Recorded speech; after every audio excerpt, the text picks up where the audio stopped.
They've had their way with their first two opponents. Last year, they got out to a disastrous 0-4 start, and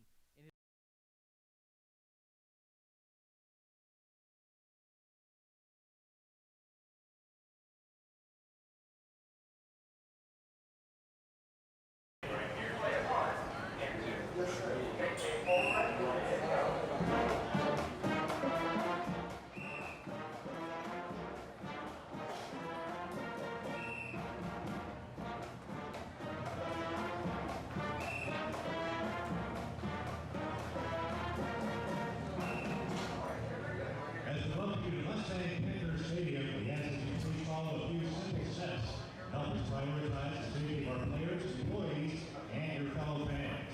First, we ask that you wear your face coverings at all times inside the Mustang Panther Stadium, unless you are eating or drinking, to help us protect everyone cheering here tonight. Second, we encourage you to wash your hands frequently with soap and water, or, if that's not available, to use alcohol-based hand sanitizing stations located throughout the stadium. Third, we ask you to be mindful of social distancing and keep your space to fans that are not a part of your family or your group. On behalf of GCISD and Mustang Panther Stadium, we thank you for doing your part. Help us have a safe and successful season.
Texans and your Grapevine Mustang.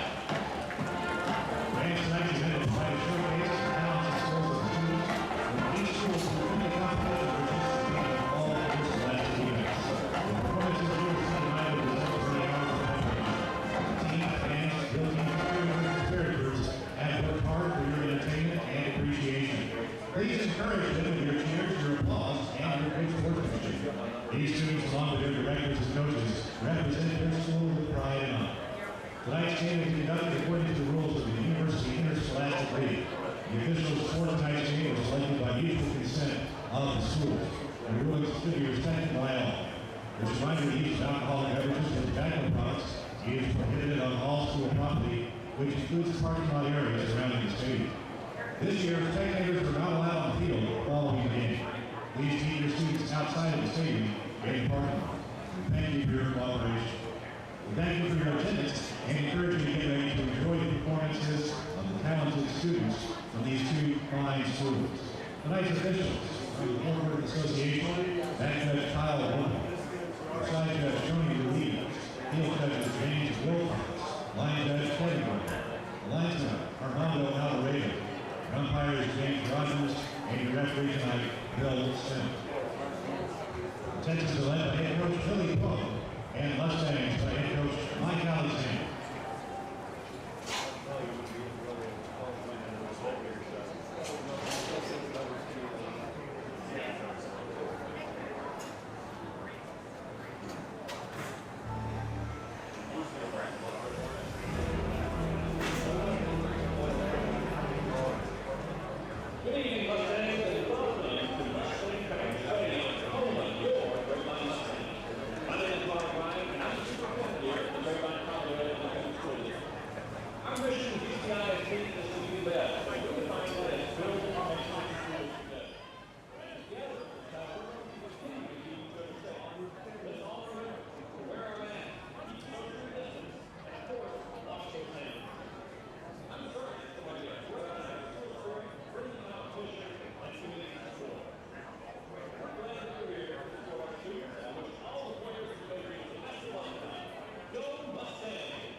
He believes is absolutely a strength. Should be a good one tonight. Grapevine trying to get into the win column. They're 0-2. For Justin Northwest, they're 2-0. So two teams that have headed in opposite directions. It's the final non-district tune-up for Grapevine. Thank you for helping us keep our students, parents, and community safe during this week. Well, coming up next, we'll have a chance to sit down and hear from Grapevine head coach Mike Alexander. We'll get his take on last Friday's comeback that just fell short, and also get his take on this Northwest Texas football team. That's coming up next on Countdown to Kickoff, presented by Whirly Ball. Living in North Texas provides all of us with an amazing quality of life, including an affordable cost of living, outstanding schools, unbelievable cultural opportunities, and the best sports around. But we also have to put up with severe storms. Hi folks, Champion Sports Radio President and Founder Thomas Lee here to tell you when a hail or windstorm comes through your neighborhood, do what we did and call Greenleaf Roofing. Greenleaf Roofing is a fully insured, locally owned and operated company built on the values of amazing craftsmanship, affordable options, and innovative solutions. And they are proud that those values still stand as a foundation for their business today. And did I mention Greenleaf Roofing has 24-hour emergency service available? It's nice to know Greenleaf Roofing will be there in a hurry if you need them. After the first experience, I became a customer for life and have used them on 3 different homes. But don't just take my word for it. Learn about the Greenleaf Roofing difference yourself by calling them at 972-379-9109 or go online to greenleaf-roofing.com to find out how you can get your free quote. Greenleaf Roofing, the #1 choice for all your roofing needs. Are you showing your support for the Grapevine Mustangs in style? Check out the latest Mustangs gear at the Spirit Shop at all the home games on the north side of the stadium. Or log on to shop.ghsmustangs.merchorders.com to check out the latest gear.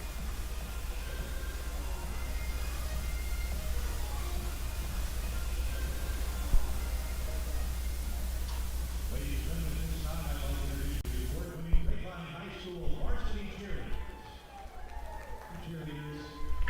And welcome back into the Countdown to Kickoff. It's Grapevine and Justin Northwest tonight from Mustang Panther Stadium. We had a chance down to visit with Mustangs head coach Mike Alexander. And coach, you come off a 33-25 loss to Byron Nelson on Friday. Your team battled back from a 20-point deficit to make it a one-possession ball game there in the final minutes. What did you take away from really how your team responded in the second half?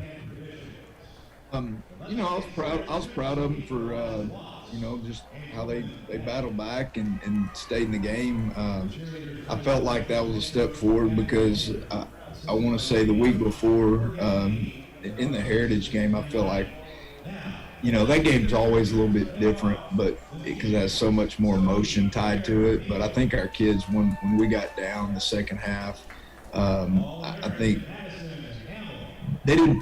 I don't know. They got too discouraged. They didn't go out with the same intensity every series. Once we got in the fourth quarter and they were down 2 scores, I think they let the situation of who it was dictate how they competed. And but this week we fought the whole time, and shouldn't have been in that situation. Honestly, we shouldn't have given up one of the scores in the first half and should have scored ourselves. And it's a different kind of ball game. But either way, I was really proud of our kids. And we're going to be a good football team. We're just, got some pieces missing right now that are making us, have to work even harder for it, which is not all bad. We're growing. We're getting tougher right now. So that's part of non-district. We just need to get a win this week. Max Calgill got his first career start at quarterback, and you want to see him be able to get into a rhythm. And when he did that, 34 of 50, 310 yards. He completes 70% of his passes. What was your assessment of him in his first start? I thought Max executed the game plan well. We knew they were going to give us some looser coverage, and Max took what was available and open, and he threw the deep ball pretty well. We had one underthrow that ended up getting picked on the 1 yard line. That's another one of those possessions that wish we could have had back. But overall, I think for his first start, he did a good job. He was prepared, and he executed like we figured he would. You've had to deal with the injury bug quite a bit, amongst other things here in the first couple of weeks. Offensively and defensively, how has that impacted you, and how you're putting your game plans together? Well, I think it's a two-edged sword, because you know that down the road you need to get better at certain things. For example, offensively, not having Tejada in the game, could lend itself to making you wanting to throw the ball a little bit more. But I think we have to try to I guess manage that a little bit, because we still need to run the football, and because we want to run the football, when we get later in the year and in the playoffs, you better have a run game, and our offensive line, they're improving, getting better. So even with starting running back out, I think that we need to commit to, we're going to commit to run the ball a little bit more and getting better at it. And then, when Caleb is able to come back, we'll be that much better for it. And then defensively, having the entire defensive line, starting defensive line, not play for a couple weeks, did force us into playing a lot more man coverage and loading the box up to stop the run. We don't want to do that. This week we'd rather play a lot more too high defense and only commit 5 guys to the run. But, we'll see. You get in the flow of the game, you kind of do what you have to do to win. But we want to be a too high defense, and so we got to go into this game, doing our best to stay a too high defense. And then if we can't, we'll add an extra guy to the box and play some more man coverage if we need to. But we want to get better at what we want to be down the road, not just what's going to get us through this week. We're visiting with Grapevine head coach Mike Alexander. It's Grapevine and Justin Northwest tonight. And let's shift our focus to the Texans, and a team that on your schedule the last couple of years, non-district action. You've won both of those ball games, and a team that's always been super talented. When you look back on those games, what's been the keys to those wins? Well, I went back and watched last year's game again yesterday, and honestly, it was two teams that were probably pretty even across the board, but they had a couple special teams mishaps in the first half that helped us, and then in the second half we were able to get the run game going. And that was probably the difference in the game. I think I wouldn't be surprised if the game turns out this year the team that can run the football the best ends up winning, because I think across the board we're pretty even in terms of ability level, both sides of the football.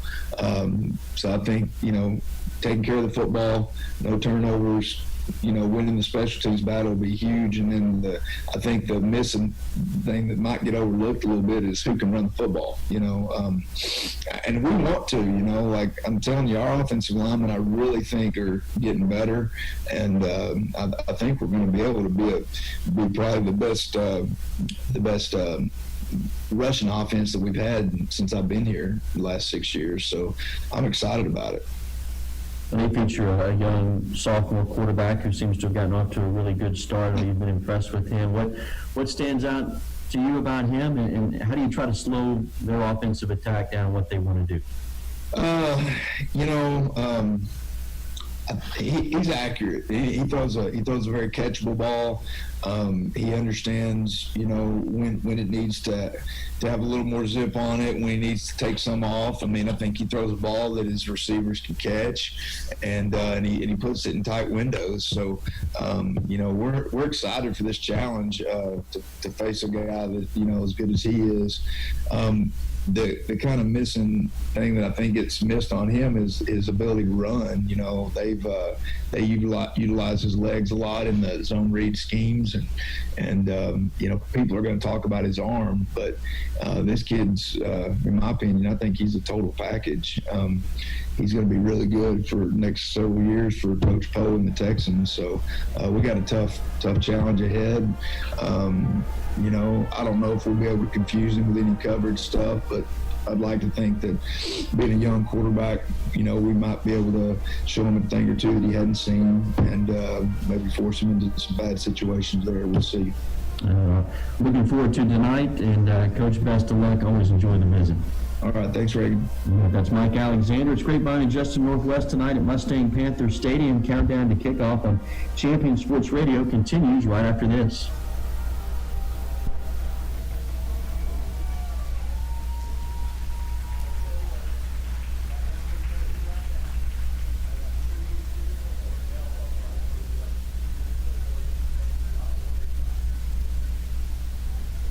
Sports, and I'd like to congratulate you on your 100th year of Mustangs football. What a great tradition you have here in Grapevine. As a football fan raised here in Texas, I can tell you that's something to be very proud of. And by the way, we hope you join us on CBS 11 for coverage of Mustangs football, along with all the other action Texas has to offer. CBS 11 is also your official Cowboys station. So join me, Bill Jones, weeknights for CBS 11 News, the ones for Texas. Are you a member of the Grapevine Mustangs Booster Club? Do you know about the many things that the Booster Club does to support your team? Log on to ghsmustangs.com to learn more about how you can help and support your Grapevine Mustangs. Whether you're trying to get over an auto accident or just want to get your lifestyle back, the outstanding team at Brown Chiropractic Center is dedicated to helping you reach your goals. I firmly believe that when your body is aligned, it functions much better, just like a race car performs at top speed when it's properly aligned. When you need an adjustment, come to Brown Chiropractic Center. Chiropractic treatment can be used to treat a wide variety of physical issues such as migraines and headaches, chronic pain, carpal tunnel, pain due to injury or muscle strain, and of course, back issues. I know what it's like to get banged up playing sports. I was a Mustang linebacker and loved it most of the time. I had help healing my aching back from a chiropractor in high school. When you need help to get back on the field, make an appointment with Dr. Kelly Brown at Brown Chiropractic Center. Brown Chiropractic Center, an official partner of Team 100. I'm Dr. Brown. I played for the Mustangs in 1977, and I want to wish the players, coaches, and parents of Team 100 the best of luck. Online at brown-chiropractic-center.com. If you are hearing this message, it is because our Grapevine Mustangs are playing football. Watching and playing football is one of the many privileges we get to enjoy in this great nation. Our special thanks to the GHS athletic trainers and coaches for installing and maintaining protocols to keep our players and staff safe. Go Mustangs!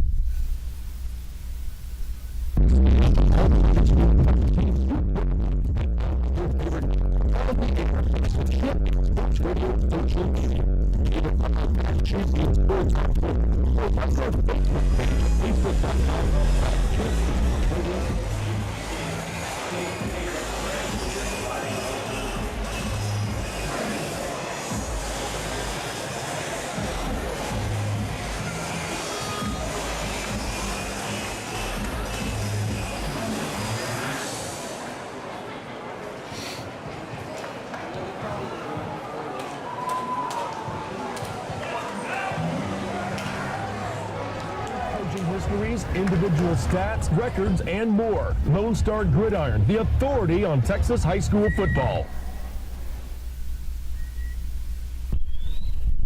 And countdown to kickoff continues from Grapevine's Mustang Panther Stadium. Reagan Radcliffe and Mitch Mason with you.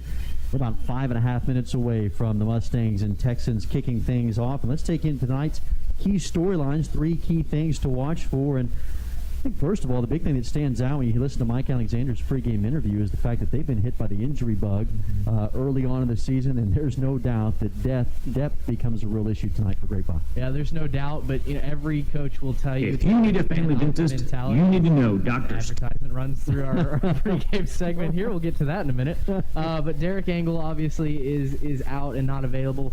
Calgill had won the job anyway, so that one doesn't necessarily impact you, but the nose tackle position, Aiden Cassidy, not available for the remainder of the season. That does. Grapevine's going to have to run a lot of young defenders out there. And, boy, tonight, what we're about to get to, this offensive line for the Texans, it's going to be paramount for Grapevine's defensive line to step up and play a great ball game. Yeah, I think that really ties right into the key aspect or key factor to watch. Number 2 here on our key storylines with that depth in question. It is pretty plain.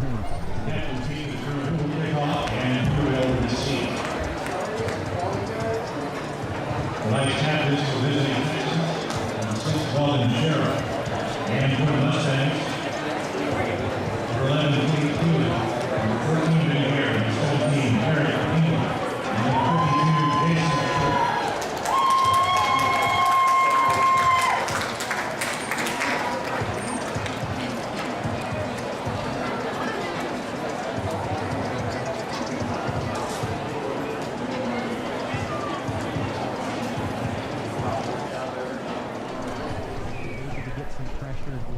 Game and force some rollouts, force some hurries.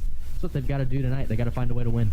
Well, a guy that we talked about earlier in the pregame for Northwest is their sophomore quarterback, Jake Strong, special talent, and what Grapevine does tonight to try to disrupt him becomes paramount for this Mustangs defense. Well, and it does. You've got to force Jake to throw the football. You heard both us talk about it and Coach Mike Alexander talk about it. Strong is a very accurate thrower of the football. He can put some zip on it when he needs to, but he can also put some touch on it. And so I think you've got to disrupt his rhythm. You've got to make him uncomfortable. You've got to make him feel like the pocket is not a safe place for him, which obviously his offensive line has done for him in these first 2 games.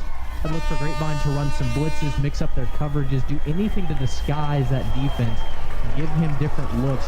He's got to process a ton in the pocket in order to feel uncomfortable and for Grapevine to get him off his rhythm. Well, the team captains at midfield, the coin toss for Grapevine, Jason Short.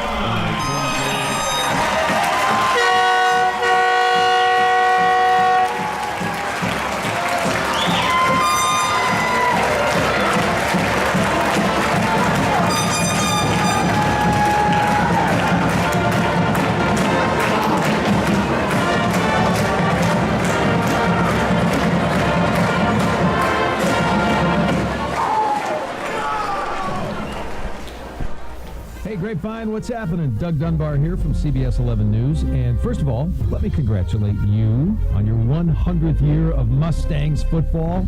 A great, rich history of tradition. Everybody in Grapevine can be proud of that, no doubt. By the way, hope you get a chance to join me for CBS 11 News. We air weeknights at 10 o'clock. You might just see that last awesome touchdown from your Grapevine Mustangs. So join me, Doug Dunbar, and the whole crew weeknights for CBS 11 News at 10 o'clock. The ones for Texas. Being performed by the Grapevine High School marching band under the direction of James Reed.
us at compass.church. That's compass.church.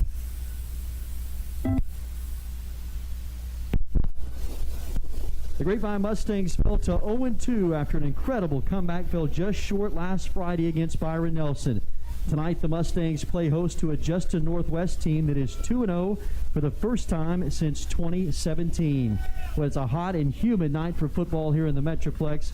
81 degrees, about 94% humidity. They expect record temperatures this weekend, and we've got a hot one tonight as the Mustangs and Texans take the field. Hello, everybody. Reagan Radcliffe and Mitch Mason with you tonight from Mustang Panther Stadium in Grapevine. Tonight marks the 31st meeting all time between these two teams in a series that goes all the way back. How about this? 1931. The Mustangs lead the series 23-6-1, and they hope to continue that trend tonight. And Mitch, for the Mustangs to do that, what become your keys? Well, I think offensively, you've got to get in a rhythm. We harped on this last week. You've got to get the offense started sooner, find a way to score points early in the ballgame. Defensively, I think it's as simple as cutting down on the penalties. That was what killed the Mustangs last week. Play smart, play sound, play physical, and stop at the whistle. And kicking it off is Jack Storm, and this comes down around the 25 on the far side. The Mustangs got a big hole across the 35, 40, 45, almost to midfield at the 48-yard line. That's a great return, and I believe that was Colton Mercer, who is the new backup quarterback for Grapevine. Young sophomore brought up, 5'10", 160 pounds, and how about that start? Here comes Grapevine offensively. Let's set the table for you across the front line. Drake Beckwith and Josh Logan the tackles, Travis Mason and Dylan Beckwith the guards, Jason Shorts the center. The quarterback is a senior signal caller, Max Cowgill, 5'10", 180 pounds. Drake Beckwith, offensive line, go Mustangs. Passes for 423 yards. Josh Logan, offensive lineman, go Mustangs. Travis Mason, offensive line, go Mustangs. Dylan Beckwith, offensive line, Mustang DNA. Jason Short, O-line, go Mustangs. For Grapevine, they'll step on the accelerator but run a no huddle as they motion Gare across the left side and they go 4 wides. Defensively for Northwest, they base out of a 3-4 look. Carson Campbell and Carl Ferris the ends. Austin Mangum is the nose guard. Now on a 2nd and 6, they motion Griffin Edwards a short motion across left to right. He now sets up as an H-back. 14 on the play clock, and the handoff goes to DeBraye, and he is rolled up at about the 44. Short gain of 2 as they run a stretch play to the right, and now it's a 3rd and 2.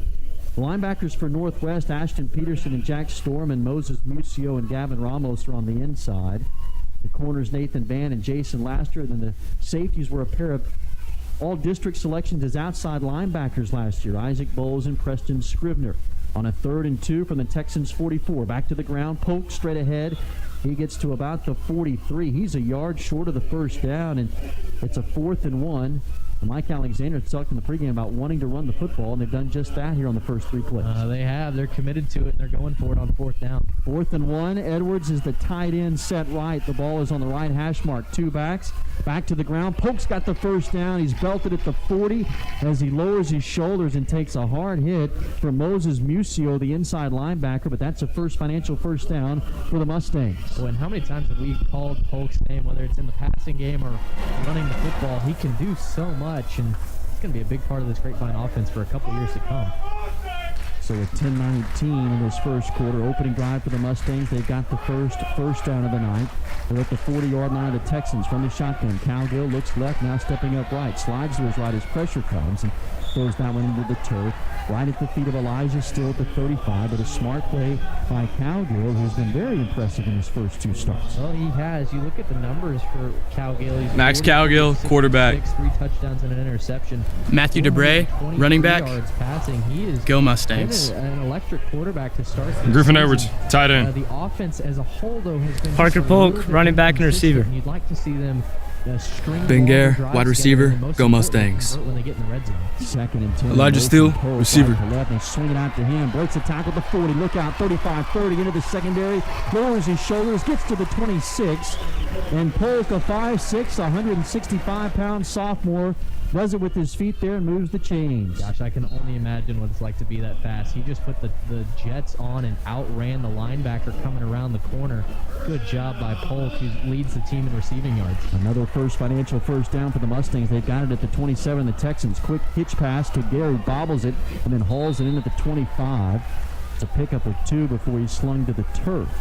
That's a generous spot, too. You mentioned that he bobbled that ball and kind of hopped backwards as he did. He got the benefit of the doubt from the far official who gave him a full 2 yards. He got tackled at or behind the line of scrimmage. 2nd down and 8 for Grapevine with 9:23 in the first quarter opening drive. 2 receivers wide, right, 1 left. Handoff to DeBray, and he's upended immediately. A swarm of white-shirted Texans at the 25. No gain. The charge was led by Carl Ferris, a talented sophomore transfer from his defensive end spot. And they've got Carson Campbell, who is first-team All-District, on the other side as well. This pass rush is one of the better ones that the Texans have had in the last couple of years, and a big reason why they're out to a 2-0 start this season. 3rd down and 8. They need to get to the Texans' about 17-yard line. Out of the shotgun, Cowgill to throw. Steps up, throws left, has a man. Pass is caught by Gare, inbounds. He got a foot in at about the 13-yard line. What a stretch by Gare, the senior wideout. A great play to tap to toe. The awareness that he had to know exactly where he was on the football field. And you're playing on turf. It sometimes can be hard to tell where that sideline is. Great job by Gare. Now at the 13, another First Financial first down for the Mustangs. Here's Polk, runs left. Cuts it up inside to about the 9-yard line, and Polk gets in behind that big left line, side of the line. Travis Mason, Drake Beckwith leading the charge in a gain of close to 4. When we talked about Grapevine getting some confidence, they're 0-2. They're looking for that first win heading into district play. Scoring on the first drive and playing from ahead it does a world of good for your team, for your confidence moving forward. Let's see if Grapevine can cash it in here. 2nd and 6, 2 backs in the shotgun is Cowgill. Davis is steals the slot receiver right. They're going to run the fade pass deep left corner to Garrett. It's in and out of his hands. Back shoulder fade. I say Garrett was Edwards, the intended target. Big 6'6" wide receiver who doubles as a tight end and H-back, and it's incomplete. Well, we don't have a height on Andrew Van. That was the corner going up against him, but Van is several inches shorter than Griffin Edwards. I mean, just about everybody is on the football field, so you like that matchup. There's a flag on the field. Was it about the 10-yard line? They're saying, I believe, an eligible receiver downfield, but they decline it. I think that's what the call was. It's 3rd and 6. There was no penalty. That was a very quick call from the official. They got a shotgun formation here as the head referee walks back up to the line, and Grapevine with the play clock's not started yet. It's at 25 seconds. Cowgill looks over to the sideline. Well, that was an issue last week. Grapevine had a couple of delay of games when it looked like Cowgill either didn't hear the whistle or didn't expect the play clock to start when it did, and he looked up and it would be down to 2 or 3 seconds. 3rd and 6. Edwards is the H-back set left. DeBray's the running back to the right with Cowgill in the shotgun. 3 receivers, Cowgill to throw. Looks left, now steps up to his right.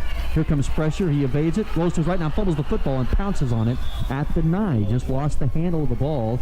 And here comes the special team unit with 7:56 and counting in the first quarter. I think that was Gavin Ramos, a junior, with the pressure. Just came right up the middle, kind of played that spy look and charged up when Cowgill stepped up in the pocket. He was looking left. He was looking for Griffin Edwards again. I think he might have abandoned that route just a little bit too early as Edwards ran a slant. He had the inside track on Andrew Van, but by that time, Cowgill was looking away. There's J.D. Rice from 26 yards from the left hash. Good snap and hold, and Rice punches it through. J.D. Rice now 3 of 4 on the season, and he's given the Mustangs the early lead. It's 3-0 Grapevine. 7:27 to go in the first quarter. This is Mustangs football on Champion Sports Radio. For far too long, we have been known for what we are against. Let's be known for what we are for. Go to 4dfw.com to share the good challenge and amplify the good in your community. Join the challenge today at 4DFW.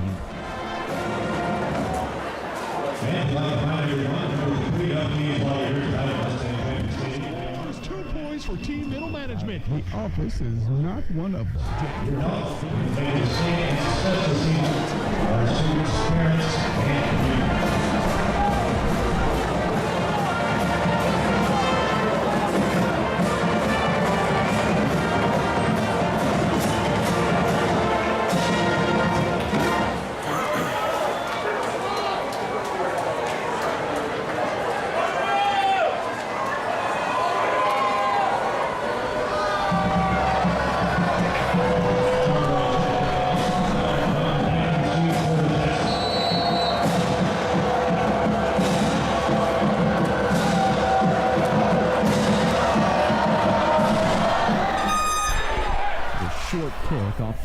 of Scarborough, and it's bobbled around the 15, rolling loose at the 8-yard line, and Ricardo Dyer pounces on it on the far side.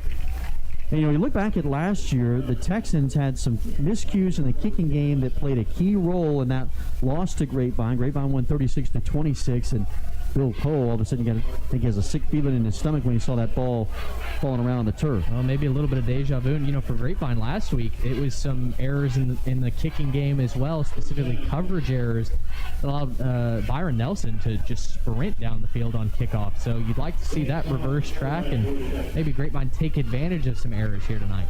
First down from their own 8. Out of the shotgun is the sophomore Strong. Claps his hands hard a couple of times. They go to the ground. Strong keeps it and bounces out to the left. Past one would-be tackler and gets to the 13. It's a solid gain of about 6 yards, and that's another part of Strong's game that Mike Alexander says he's a real threat. He can do it both. He's very, very good at the read option. He knows when to pull it and when to stick it in the belly of his receiver. Boy, Cade Keeling's going to be kicking himself. He almost had him at the line of scrimmage. 2nd and 5. Ball is on the left hash from their own 12. Strong, a couple of claps of the hands. Play action, looks to his right. Now continues to roll, has all sorts of room. He may run it. He takes it, tucks it past the 15, first down yardage to the 22. And that will move the chains for Northwest with 6:49 to go here in the first quarter. Strong came into tonight 121 rushing yards through 2 games. That is quite impressive for a team that still wants to throw the ball quite a bit. Mustangs tonight in the blue jerseys with the white numbers and letters, the white pants and the white helmets and the red Mustang. Here they go on a first down and 10. Big hole right side. Huge hole for Sims. Into the secondary, past the 30, carries tacklers far sideline to the 38. And we wondered tonight, how's this young defensive front going to hold up? And right there was a massive hole on the right side. Of the right tackle there, Matt Luna and Caden Barnett opened up a hole that you could have driven a truck through. Grapevine blitz from that side, but the Texans trusting their offensive line running right into that blitz, and there was nobody home for the Mustangs. First down and 10. Strong goes to the ground, handoff, straight ahead to Kyle Cummings, a sophomore running back who gets ahead for about 3. What is a mountain range of an offensive line? Brody Etchison and Cade Barnett, the tackles, at 6'2", 265 and 6'5", 305. Michael Walters is 6'5", 290. He's a junior left guard. Matt Luna's the right guard at 6', 250. And Harlan Hill is what you could call the diminutive one. He's 5'11", 240 in the middle. Here's the handoff again to Cummings. Starts left and slices his way back to the right. And a swarm of Mustangs at the 46 is going to leave the Texans about 2 or 3 yards shy of a first. The quarterback's Jake Strong, is 6'1", 195-pound sophomore who's thrown for 427 yards. 5 touchdowns and an interception. Kendall Sims is a senior running back, a first-team all-district pick last year, rushed for over 1,100 yards. And then the wideouts, Weldon Sherrill, Shannon DeNicky, Gavin Mitchell, and Jack Poe. Now on a 3rd down and 2 from their own 46, the Mustangs walk up an outside linebacker and Johnson off the left side. Now Strong changes the play with 10 seconds on the play clock. Steps up to his offensive line and barks out a signal. Now at 3rd and 2, 2 backs in the backfield, shotgun snap, handoff straight ahead. Sims was bottled up to his left, now cuts back right and has the first down and more. Past midfield to right at the 50-yard line is where they're going to mark. Good penetration by Grapevine, but a great read by Sims. And Sims is a very talented back. They feel like they've got 3 talented backs, but Sims, first team all-district last season, and he really tore up the district, especially on that 6-game winning streak. Again, this team started 0-4. They had to reel off 6 straight wins just to win the district title and get into the playoffs. Strong, 1st and 10. They fake the give to Sims. Quick pass in the flat at the 45 and swarmed under right there. Jack Poe made the catch. And immediately on him was Savion Shockley. It'd be interesting to see tonight, do they test Shockley, who's making his first start? Well, and it's interesting to see Shockley matched up against Poe. This Texans team has 2 wide receivers that, coming into tonight, had caught 30 of 39 balls. It's Jack Poe, the senior, who is first team all-district, and then Weldon Sherrill, who's at 6'1", 180 pounds as well. They're going to take up all the targets tonight. 2nd and 6. Trips to the wide side right. Shockley's in press coverage, the lone receiver at the bottom. They bring Shockley on a corner blitz. Here he comes on the backside. He's got Strong back at the 45. Savion Shockley came on a corner blitz And Strong never saw him, and that's a huge loss back to the 46-yard line. That's how you get around this mountain offensive line. Don't even run at him. Just run around him with the corner blitz. And we talked about that in the pregame show. How is Grapevine going to disguise their looks, disguise their coverages? Where are they bringing the blitzes from? I think that backside blitz may be used more than once tonight, obviously to great effect right there. Third down and a long 14. 4:05 to go in the first quarter. 3-0 Grapevine. Three-man front for the Mustangs. They drop the linebackers. Press coverage by the corners. And a four-receiver set. Strong steps up, looking to throw. Pump fakes, now slides to his right. Rolls and fires a pass quickly at the 47. That's going to be just a gain of a couple of yards. The pass was caught by Weldon Sherrill, and it's a third down, about 13. And here comes the punt unit, and that's an outstanding start by this Grapevine defense. Well, and you saw the way that the drive started, backed up close to their own 10-yard line, and the way that the Texans marched down, you kind of wondered, oh boy, here we go again. But Grapevine bows up, and that's just how simple it is.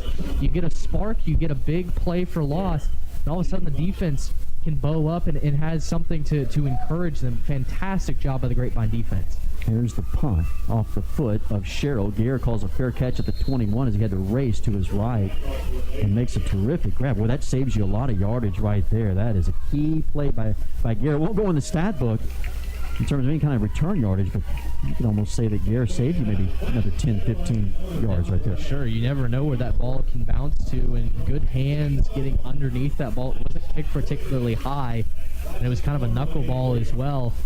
Good soft hands by Ben Garrett. Man, we saw him get used last week in the passing game as opposed to week one where he was kept relatively quiet.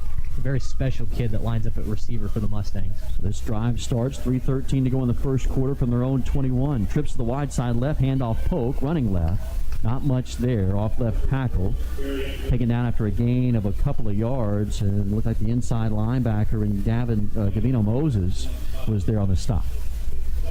Texans tonight in the white jerseys, the red numbers and letters, the red pants, and the navy helmets. Mustangs have got a second down and 8 from their own 24. Now they go two tight ends. A different formation look here. Rather, one tight end is Edwards to the right. Here's the handoff to Pope, and he is tackled from behind just a couple of yards. Great tracking speed from Carl Ferris. Again, just a sophomore at the defensive end spot. And this Grapevine team, we heard Coach Mike Alexander talk about it in the pregame show. They're going to be more committed to running the football even without Caleb Tejada. In fact, they're doing that kind of in preparation for when he gets back. They want everything else to be firing on all cylinders. It's great if it works early, but it also will produce some drives where you have situations like this, 3rd and 5. So what they do here on these third downs will maybe define the game tonight. Motion Polk out of the backfield, and they bubble screen to him. And it's just too far out in front. In fact, if Polk catches that in stride and Cowgill puts it on the money, he's got some room in front of him. Instead it's 4th down. Yeah, there was the only person that was over there maybe able to stop that was going to be the safety, Isaac Bowles. And well, I'd take Parker Polk in a one-on-one against any DB. We can see the game plan tonight to utilize some different formations and to get Polk moving, whether it be from the slot or in the backfield in motion. Now with 2:04 to go, 3 and out, and a punt here from Johnson. He gets away a dandy of a kick. High spiraling kick that bounces at the 15, down to the 10, and all the way into the end zone. Now there is a flag back at the 38-yard line. That is as good a punt as you will see at any level. You aren't kidding. As a graduate of Texas A&M, I was there when Braden Mann was punting, and maybe one of the all-time greats at the college ranks. That was a Braden-esque punt right there. Boy, that was booming. That surprised us both. There's a holding call here on the Texans. Now, it would be a touchback, so we'll mark it off there. So 1:55 to go in the first quarter. 3-0 Grapevine on the foot of J.D. Rice's field goal from 26 yards out on the opening drive. Well, Mustang Nation, tonight after the game, be sure to watch CBS 11 News at 10 with Doug Dunbar, Chief Meteorologist Scott Padgett, and Bill Jones with sports. Weeknights only on CBS 11, your official Dallas Cowboys station. They mark off the holding, and so once again, Northwest will start with just atrocious field position. They started the previous drive at the -8. Now they're at their own 10 to start this drive. From the shotgun, Strong operates with 2 backs in the backfield. 3 receivers, and now they motion Sims out to the right. It's It's a design quarterback draw. They had him bottled up, and then Strong off left tackle is able to evade one tackler and get to the 13. Grapevine's had great penetration that time from the linebacker. Well, that was Garrett Johnson came screaming off the near edge. That was nearly a block in the back, actually, from the running back Kyle Cummings. He got beat. I don't think he saw Johnson coming on the blitz and kind of had to bend backwards. It almost looked like he gave Johnson a shove once he got by him. 2nd down and 8. Trips to the wide side. Sims the give on the zone read. He knifes his way to the 17. Pickup of about 3 or 4. It's going to leave the Texans. Jake Carnes, nose guard. Go Mustangs. Evan Miller, defensive end. Go Mustangs. Carter Shimwell, offensive line. Go Mustangs. Cade Keeling, linebacker. Garrett Johnson, linebacker. 3rd down and Mason Chimkus, linebacker. From the 17-yard line. They walk Johnson up on the outside. Now also bring another outside linebacker up. Strong's going to throw. Here comes Heat. Steps up, rolls to his left, takes a shot, throws it up for grabs. It's incomplete at the 30-yard line. Boy, as Grapevine brought some pressure tonight, and they brought it from different angles. Yeah, they did. They brought both the linebackers came off the edge, and then Savion Shockley came up as well and put his shoulder into the chest of Strong as he tried to deliver that. That ball came out like a lame duck. Tell you what, the linebackers, the DBs, they're stepping up tonight for Grapevine. It's a lot of young guys still out there. So you talk about Savion Shockley, who isn't the tallest guy out there, but man, he's playing a lot bigger than he appears on the field right now. It's very, very impressive for these blue-shirted Mustangs. I'll have to punt. In fact, standing back in zone 1 is Sherrill, and he gets away an end-over-end kick. Garrett calls for the fair catch. Sliding grab made at the 43 by the Texans. What a dangerous play, but Gare it makes it look easy, and he's got the Mustangs first down in a great field position here at the 43-yard line. Yeah, he does. It's going to work out this time. If the ball's going to be biting and Mustangs just not know, if we get later into the game, we might come in, hey, we're going to play hero ball. We'll take it wherever we get it. Just make sure it's ours after this punt. Now they've got it at the Texans 44 with 41 seconds to go in the first quarter. 3-0 Grapevine. They operate with 2 receivers split each side. Now they short motion Edwards across the formation from right to left. Ball is on the right hash. Cal goes on the shotgun. They go to DeBray. Hand off. Nice hole left side. Cuts his way to the 38. That's a pickup of about 7. And they loaded Edwards up on that side and got in behind the big guys on the left side of that offensive line. Yeah, it was Travis Mason, the left guard, that won his battle. We noted he's the lone sophomore to start on this offensive line, but at 6'2", his size coming into effect there. Again, back to the ground, and DeBray does not find the same result. He's hammered at the 37. A gain of possibly a yard. That was Moses Musio who came down on the blitz. That time he got between the right guard and right tackle. And Grapevine still with about 3rd and 3 here. Yeah, 3rd and 3. Clock can tick down to 0. And Cal go try to get the playoff. Like there's flags. They may have. It might have got a neutral zone infraction. Yeah, the clock is ticked down to 0. So we'll check the flag right here.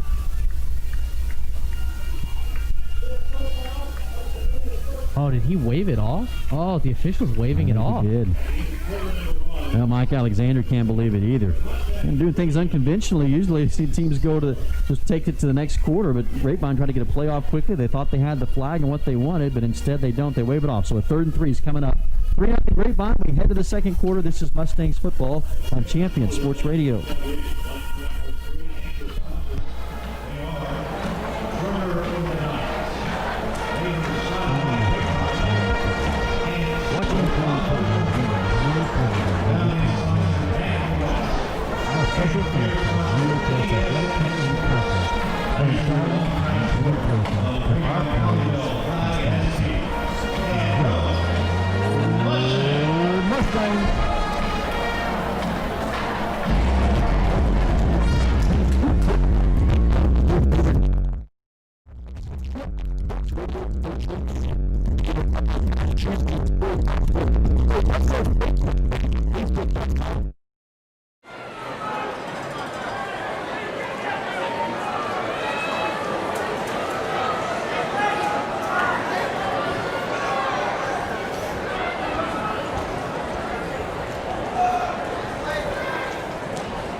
35. I think he's going to be about a yard short of that first where they've got it marked.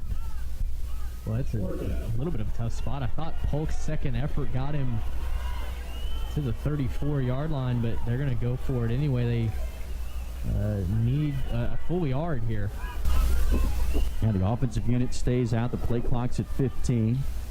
Still haven't signaled anything in. Edwards is at the H-back right. They've got two running backs in DeBray and Polk. 4th and 1. From the Texans 35. Two receivers split left. Cowgill steps back. He's going to throw it. Fade route for Steele. Caught it at the 12. Steele's down to the 5 before he's tackled. What a call. A roll of the dice, and it pays off for the Mustangs big. Well, you aren't kidding. I was about to say that the Texans are absolutely bringing the house. You remember the last 4th down, the Mustangs did run it. They gave it to Polk on just an inside dive. That time, the fake and a nice throw from Cowgill to find Steele, who was all alone. He had beaten Bowles off his route. So 1st and goal at the 5. Another financial first down for Grapevine. Edwards, the tight end left. Two running backs. Now they toss it, a little shovel pass to Steele. Steele is absolutely blasted at the 9-yard line. That's Moses Musio, the senior inside linebacker. Boy, they lost really 4 linebackers from last year. Cooper McDonald, who was the district MVP, is the University of Washington. But how about what you've seen from Musio tonight? Yeah, he stepped up, and Coach Poe felt like they had 4 legitimate starters coming up from the JV, and that's why they moved Bowles and Scrivener, their 2 best tackles, to the safety position. They said, hey, let's utilize your skills in coverage as well, and it's worked out for them so far. 2nd and goal from the 9. Deep in the red zone here for the Mustangs. They feel like they've got to cash in. Here's Cowgill going to throw it. Now here comes Heat, and he is swallowed up at the 18. The pressure kept coming. Who else? Musio was right there, along with maybe Carl Ferris, the defensive end, coming in. And it wasn't Ferris, excuse me. It was Ashton Peterson. Also, the outside linebacker, and a huge loss back to the 18. Yeah, that one hurts. Cowgill, I think, with a little bit more starting experience, will just go ahead and unload that ball through the back of the end zone. Because he had wide receivers out that way, it wouldn't have been intentional grounding, but he double clutched a couple of times there, and it's going to cost the Mustangs. It's 3rd and forever right here, 3rd and 17. And the play clock's down to 3. 3 receivers. Edwards the H-back. Cowgill throws to his left. Open and caught in the end zone. Ben Gare. Touchdown strike. Cowgill to Gare. That's Gare's first touchdown reception of the season. And what a conversion on 3rd and goal from the 17. How about that? And that's just a great route. It's just a corner route run by Ben Gare. I think the corner was Andrew Van. He's a new... Got a little lost in coverage, and the Texans sank into a zone like you would on 3rd and long, but Van not realizing that Gare was behind him. Great throw there by Cowgill as well. Rice's extra point is true. He's 6 of 6 on the season. And the Mustangs are out to a 10-0 lead. 9:31 to go until the half. And Grapevine on top, 10-0. This is Grapevine football on Sports Radio. There's a time and a place for everything. As you'll see, projections for the next quarter are... He shoots, he scores! 2 points for team middle management. The office is not number. Jack, can I see you?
For Grapevine. capped off by a 17-yard touchdown pass from Max Cowgill, his 4th of the season, to Ben Gare, his first receiving touchdown of the year, with 9:29 now left to go in the second quarter. It is 10-0 Grapevine over the Texans. They'll set up from their own 21-yard line. Jake Strong sets his troops, 4 wide receivers, 2 each side.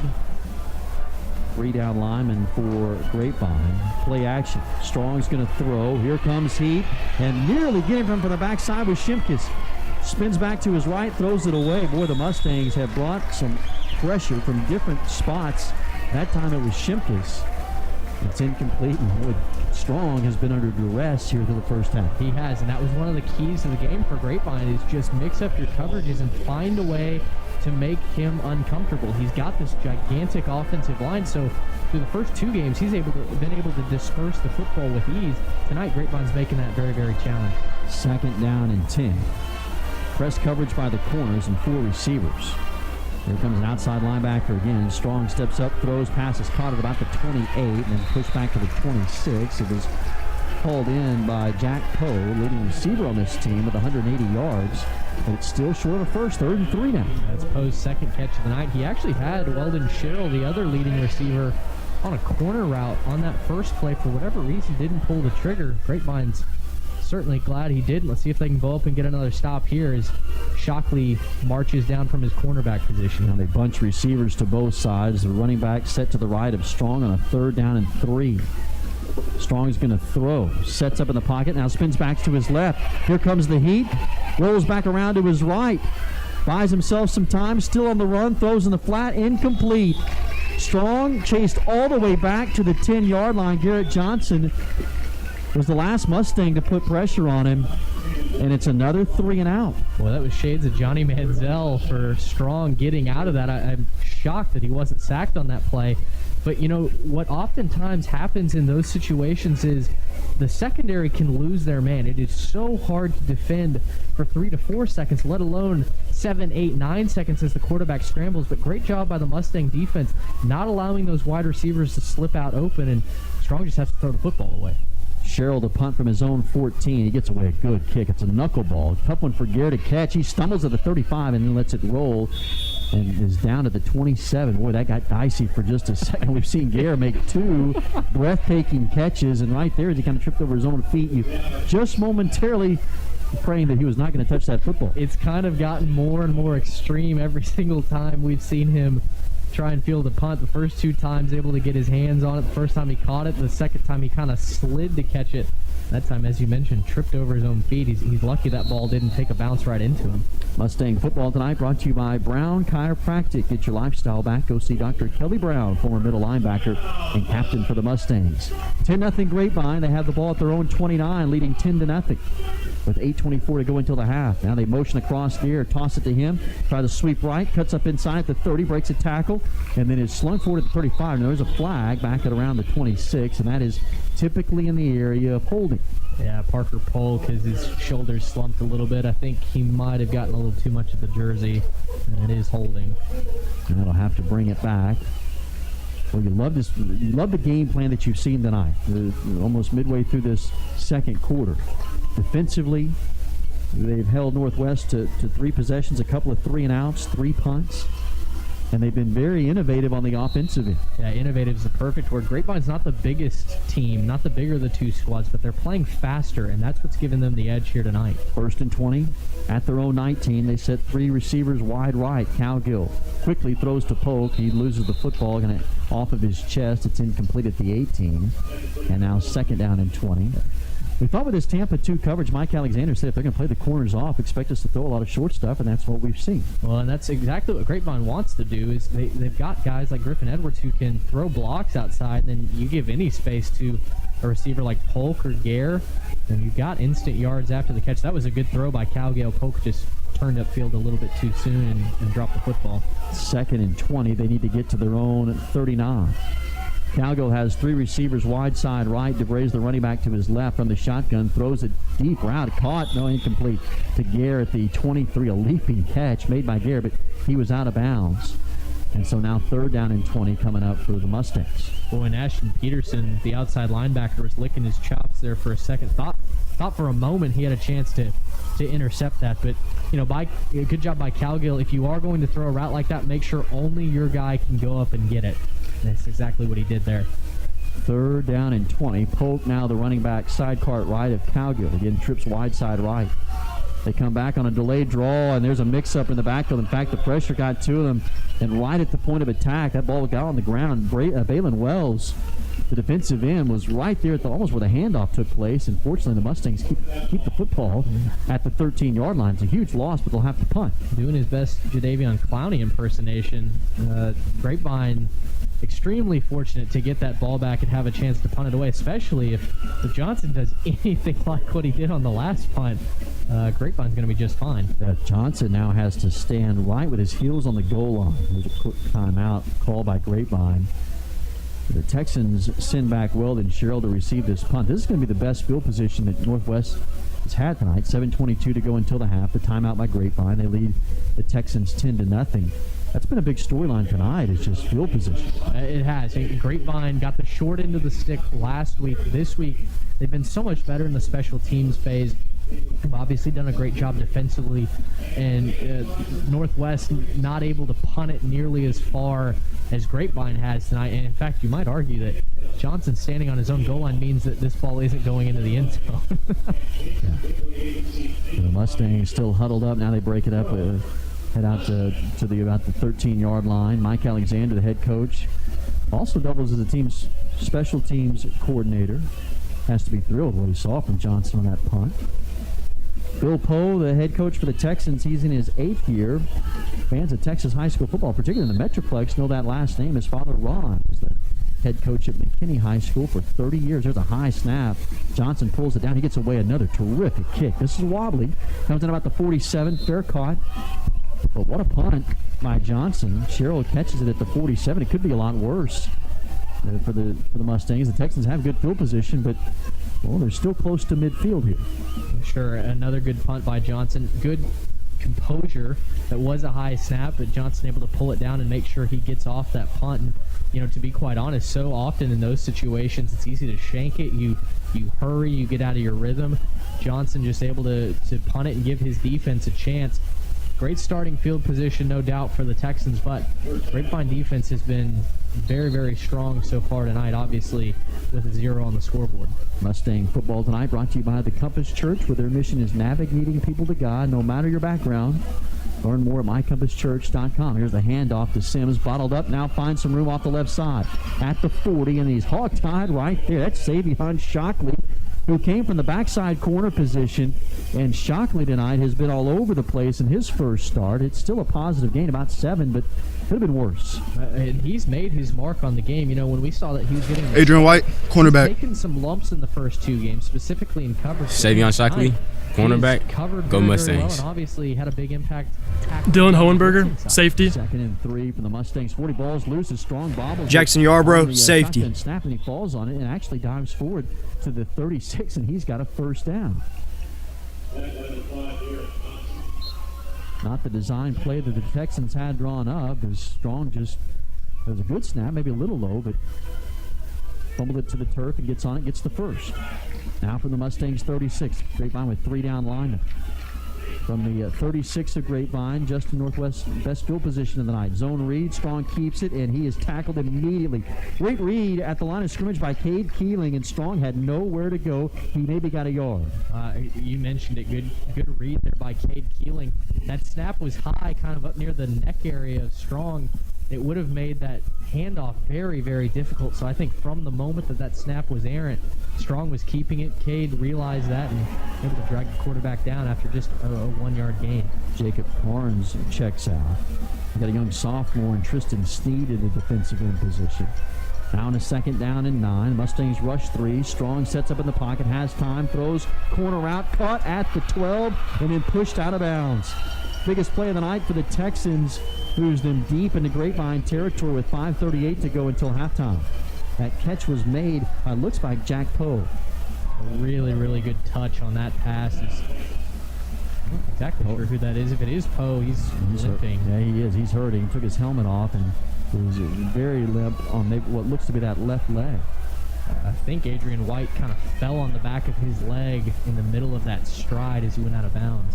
First down and 10 from the Mustangs, 12 with 5:38 to go in the second quarter. Zone read, Strong keeps it off left side, hammers his way past a tackler. He got out of the grasp of Garrett Johnson, gets to the 5, and now it's second down and about 3. Strong, no inclination that he wants to give himself up. He is inviting the contact here and pushing forward. He wants every single yard that he can get. 10-0 Mustangs, 5:15 and counting in the second quarter. Now it is second down and 3 from the 5-yard line. Cummings is the running back to the right, and the handoff to Cummings. Straight ahead. He loses the football, I believe, at the 3-yard line. Maybe got back on it. He did, and the Texans, what looks to be very close to first down yardage, maybe a little bit short here. Yeah, they're marking him, I think, a full yard short. It's hard to tell. I think the first down marker's on the 2-yard line. They've got the ball spotted just inside the 4. It's kind of on the 3.5. Now, Strong came out. Sims looks like he's in, which would tell you they'd be in a wildcat formation. Sims, I say Strong came out, he did not. No, he did. It's Sherrill the quarterback. Sims is the running back. Sherrill's going to keep it out of the wildcat. Looking to his right now, cuts back left, and somehow wiggles and squirts his way into the end zone. Well, there was nothing there on the right side, then all of a sudden it opened up on the left, and Sherrill got in behind Micah Walters and Brody Etchison. He's in for 6. Sherrill, the backup quarterback, and now maybe a swinging gate formation here is the Texans potentially going for 2, and now they're going to run their field goal team out. But Sherrill, shifty, one of the better athletes on this team. He just kind of wiggled his way into the end zone. Good job by the left side of that offensive line, giving him a little bit of space to operate. He didn't need much. Sherrill, a wide receiver who's accounted for 179 yards and now 3 touchdowns, is also the team's backup quarterback. He went in at quarterback there. Here's the extra point. It's no good. Off to the left, off of the foot of Sam Garibay, who's now 8 of 10 in point after attempts on the season. That's a big miss. It's 10-6 Grapevine, 4:27 to go until the half. This is Mustangs football on Champion Sports Radio.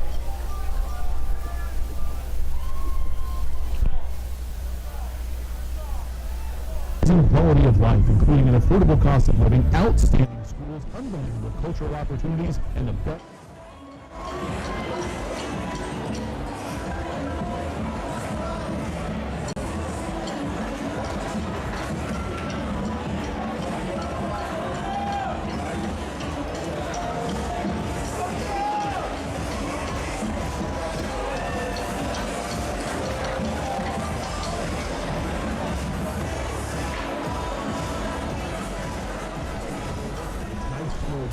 Will be there in a hurry if you need them. After the first experience, I became a customer for life and have used them on 3 different homes. But don't just take my word for it. Learn about the Greenleaf Roofing difference yourself by calling them at 972-379-9109 or go online to greenleaf-roofing.com to find out how you can get your free quote. Greenleaf Roofing, the #1 choice for all your roofing needs.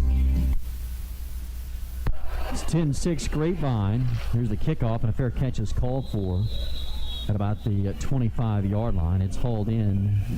I looked at it. Seth Glennon, or not Seth Glennon, but rather Addison Davis made that catch. So the Mustangs will have it at the 25. And Mitch has got to look at that touchdown scoring drive by Northwest. Northwest finally on the board. A 48-yard touchdown drive, capped off by a 3-yard run by Sherrill, his first rushing touchdown of the season. Crucially, though, the point afterwards, 26 left to go before halftime. The score 10, Grapevine 10, Northwest 6. I'm going to invite you to stay with us at the half tonight. Mitch has a great halftime interview coming up for you. Get to know the Mustangs segment with assistant head coach Larry Harvey, who's in his 29th year of coaching. He's had an illustrious career throughout the Texas high school football ranks, and Mitch will visit with him at halftime tonight. They're on a first down and 10. DeBray to the ground on a zone read left. Not much there. Swallowed up at the 26. Pickup of a couple.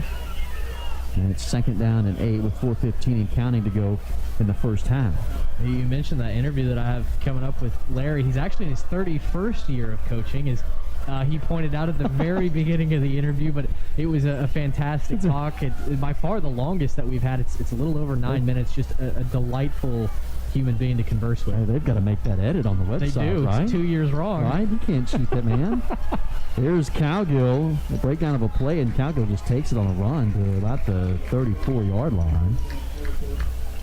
Great vision by Cowgill off the right side. I think I actually marked him back at the 33, so here's a critical 3rd down and long 2 coming up. I'll tell you what, when you've coached for 31 years, there's not much that you haven't done in the football world, and he gave a great summary of that. Have a shout-out to give in just a second as well. 3rd and 2, out of the gun, handoff to Bray, hit immediately.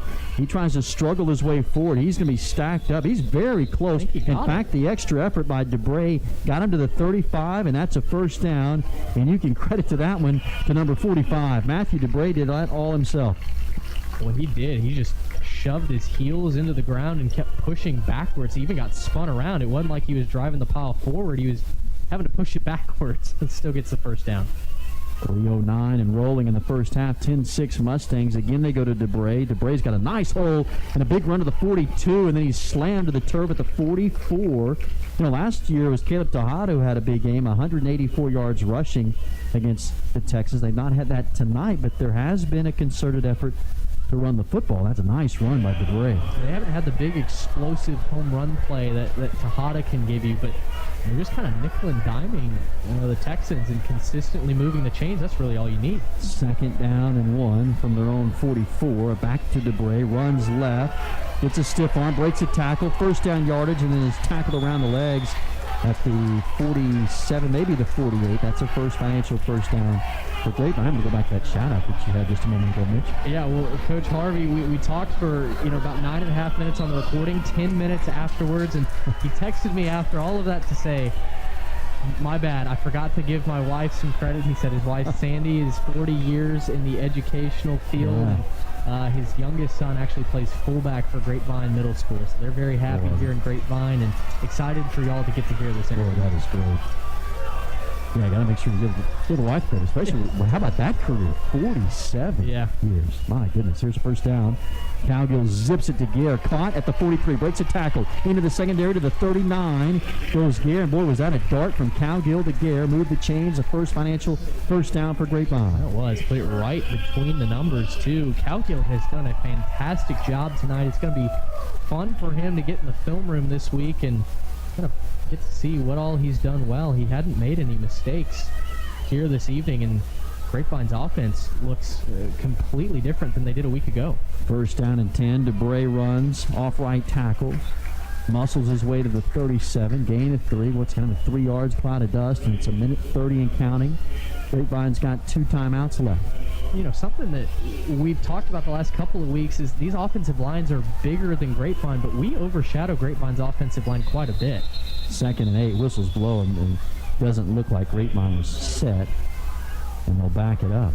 This is an offensive line that doesn't have a ton of starting experience. Jason Short was on the defensive line a season ago. You've got the Beckwiths that have come in. Drake Beckwith at left tackle, replacing Chadrick and Goey. Boy, that was a tall task coming in.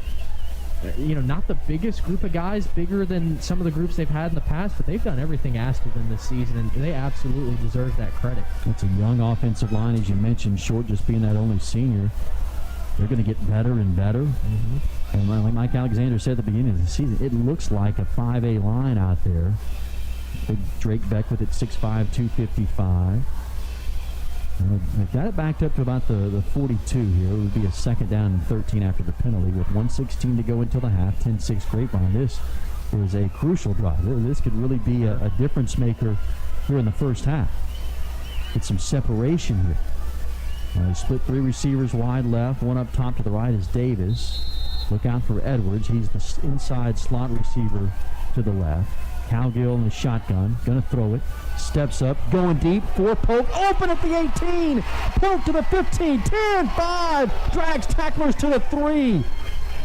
How about that from Parker Polk, 5'6", 165 pounds, and he drug about 3 tacklers to the 3. He did. It took Preston Scrivener lowering the boom there at the 3-yard line just to get him to go out of bounds. Now at 1st and goal, quickly back to the line, hand off to Bray, straight ahead, stacked up at the 2. Gain of about a yard. whistles and a timeout with 57 ticks on the clock. There's a flag on the far side of the field as well.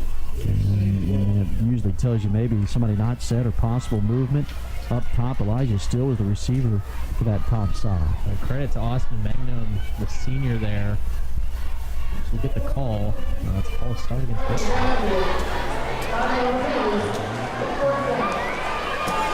It'll be first and goal from the 8. 57 seconds right here. They're going to come over and talk with the offensive staff. You talked with Braden Smith last week, and a great interview there on the Get to Know the Mustangs segment. And what an offensive mind. And tonight, I think first half tonight, we've seen the best game plan that we've seen this year. Without a doubt. Last week they committed to running the football as well, but Byron defense was holding them up. Tonight what you've seen is, I think, a better balance between a commitment to the run and a commitment to the pass. And in the past, we've seen Grapevine maybe get one-sided when it comes to running the football. And you mentioned it. This is the best offensive game plan that they've drawn up. When Northwest has expected them to run the ball, they've thrown it. When they've expected them to pass it, they've run it. They have kept the Texans off balance. And like I said, they're not getting necessarily home run plays through the ground, but they are through the air. And that's all set up by the consistency in the running game. The Texans really don't know what to key on because Grapevine has mixed it up so well. Well, really, the catalyst tonight has been Polk and how they've used him in a number of ways. Now he's split out to the right. He's the slot up top. Edwards the tight end left. You always got to keep an eye on the 6'6", 225-pound target. Ben Gears had a big night. He's the receiver to the short side. And DeBray, the running back, the workhorse, to the left of Cowgill in the shotgun. On a first down and goal from the 7. Cowgill sets up, throws, slant route. Caught by Gear. Touchdown, Mustangs. Cowgill fired a dart to Gare on that slant pattern, and it's Gare's second touchdown of the evening.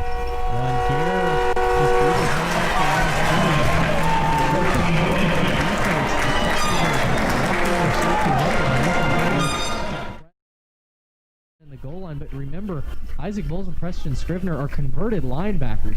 Gare is naturally quicker than both of them, and he beats Isaac Bowles off the line of scrimmage. There was no chance that anyone was stopping that defensively. Great concept, great route, great throw. Extra point from Rice. He nails it. Remains perfect on the season at 7 for 7. Remember the extra point that was missed by Northwest? That could loom large tonight. 17-6. Mustangs lead it with 54 seconds to go until halftime. This is Grapevine Football on Champion Sports Radio.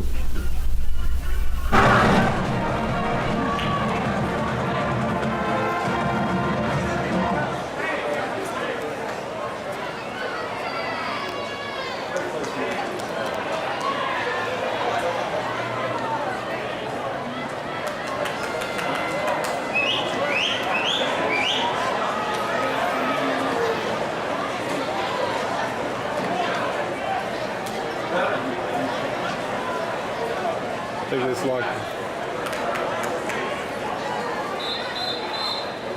pretty good, ain't it?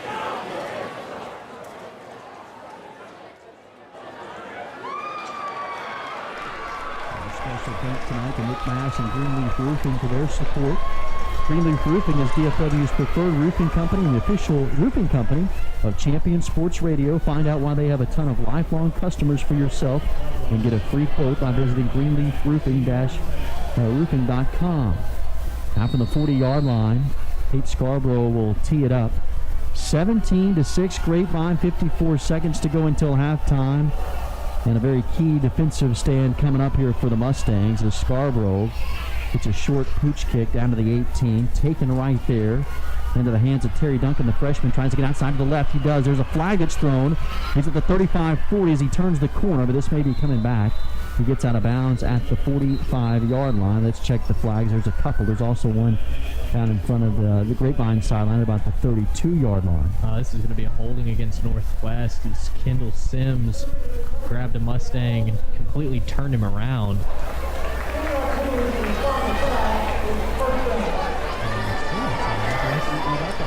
He didn't indicate which side it is, but yeah, they're marching the football back. And bring this all the way back. Looks like to the 20. Well, you got 44 seconds to go until halftime. I think back to the opening week against Colleyville Heritage. Yeah. The Panthers had the football right before they have about this much time. They had a big pass to Brennan Hawkins-Roth, and don't you know, right now, to keep this momentum, this is a pivotal defensive stop needed for Grapevine right here. It is. And in fairness to Grapevine's defense, that was a freak play. Yeah. It was tipped, nearly intercepted. And a freak athlete. It helps to have a 6'4" receiver going to Kansas State.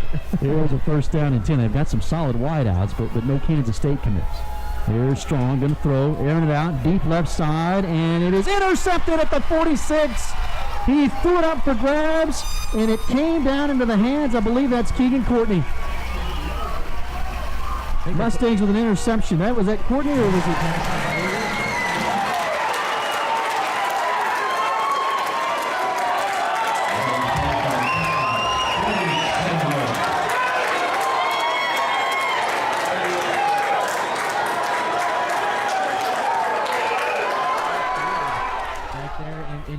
It Strong kind of threw it up for grabs. He had that corner route that Wendell Sherrill has been running all evening long, but that time he chose to throw it. Yarborough was over the top, and now got 38 seconds and one timeout left. What can Grapevine do here? It's the Mustangs' 6th possession of the night. They've scored on 3 of their first 5, and Calgill keeps it. It was not a designed quarterback draw. He is hammered at the 48. 27 seconds to go. One timeout left for the Mustangs. They mark it back at the 49. Now a timeout for Grapevine. Well, one of the key storylines tonight was Jake Strong, the sophomore quarterback, who's been sensational. How would they defend him? Could they give him some different looks tonight to throw off his timing? Nobody's been able to do that yet. Mm-hmm. Boy, how about that to really be the key storyline, I think, tonight, what we've seen in the first half. Well, no doubt. This Northwest offense, you look at the stats, there's no doubt that they can score. And I mean, if chalk holds right now, 25 seconds left in the half, Grapevine is going to hold a team that scored 63 points last week to 6. Just one lone touchdown here in the first half tonight. And you're right. We set it up. We set the stage, and Grapevine has executed. The blitzes have kept Strong uncomfortable. The coverage has been solid. These are a lot of young guys with a little bit of experience on the back end, but man, tonight they're all playing like all district performers, and you can't help but feel like this is the Grapevine team that we've waited to see through 3 weeks. We wondered, too, how this young defensive front line would hold up. 3 starters really making all 3 tonight, making their first starts of their careers, and they've been terrific tonight as well. 2nd down and 12 from the 49. Here's Calgill, steps up in the gun, fires a dart to Garrett the 40, running across the field at the 36. Taken down there, stop the clock, time to move the chains with 17 seconds to go. Now from the 36, Calgill just spikes it, so with 14 seconds on the clock, Grapevine's got a shot to go to the end zone. Maybe a couple of plays here. Or at least get it in J.D. Rice range. Yeah, exactly. You need probably another first down to feel comfortable with the field goal team. It looks like Northwest they've got obviously 4 defenders back kind of playing center field. Grapevine really only has the middle of the field available to him right now. Texans just rushing 3. Calgill sits up, quickly throws. And that back shoulder fade to Gare, but it was shortened to the turf at about the 25. So 10 seconds left on the clock now, and now a little bit more of a decision to make right here as to how do you play this. Yeah, if you're going to throw it to the middle of the field, you have to get the first down. Otherwise, we're going to the dressing room. Looked like Gare ran a 12-yard route, and that throw was right at the sticks, about 2 yards short. He set 3 receivers wide side left. Elijah is still the lone receiver up top. DeBray's the running back.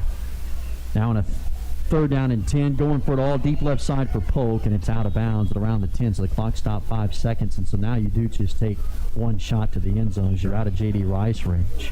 And look for a jump ball in the direction of Griffin Edwards. I don't think there's anybody on this Texans secondary that can out-jump him.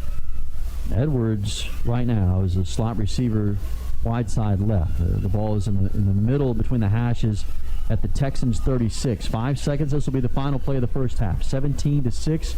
Grapevine. Now Edwards sets up as the true inside slot receiver on the trip side. Steals up top. Calgill from the shotgun. Looking, going deep for Gare over the middle, and it's broken up at the 5-yard line. Gare took a shot at about the 5, but the ball falls harmlessly to the turf. Well, what a first half for Grapevine. They held Justin Northwest to 6 points, an offense averaging 42 points a ball game, coming off a 63-point performance last week. What a defensive effort, and the offense has been spectacular as well. Grapevine goes into the locker room, leading 17-6 at the half. We're going to take a break. When we come back, Mitch Mason visits with assistant head coach Larry Harvey on our Get to Know the Mustangs segment. That's coming your way next here on Champion Sports Radio.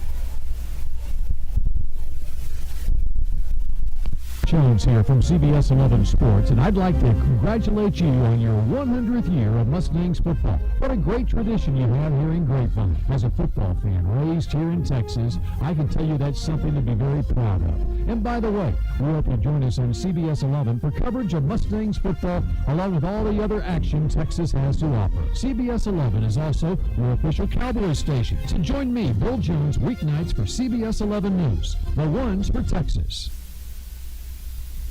Are you a member of the Grapevine Mustangs Booster Club?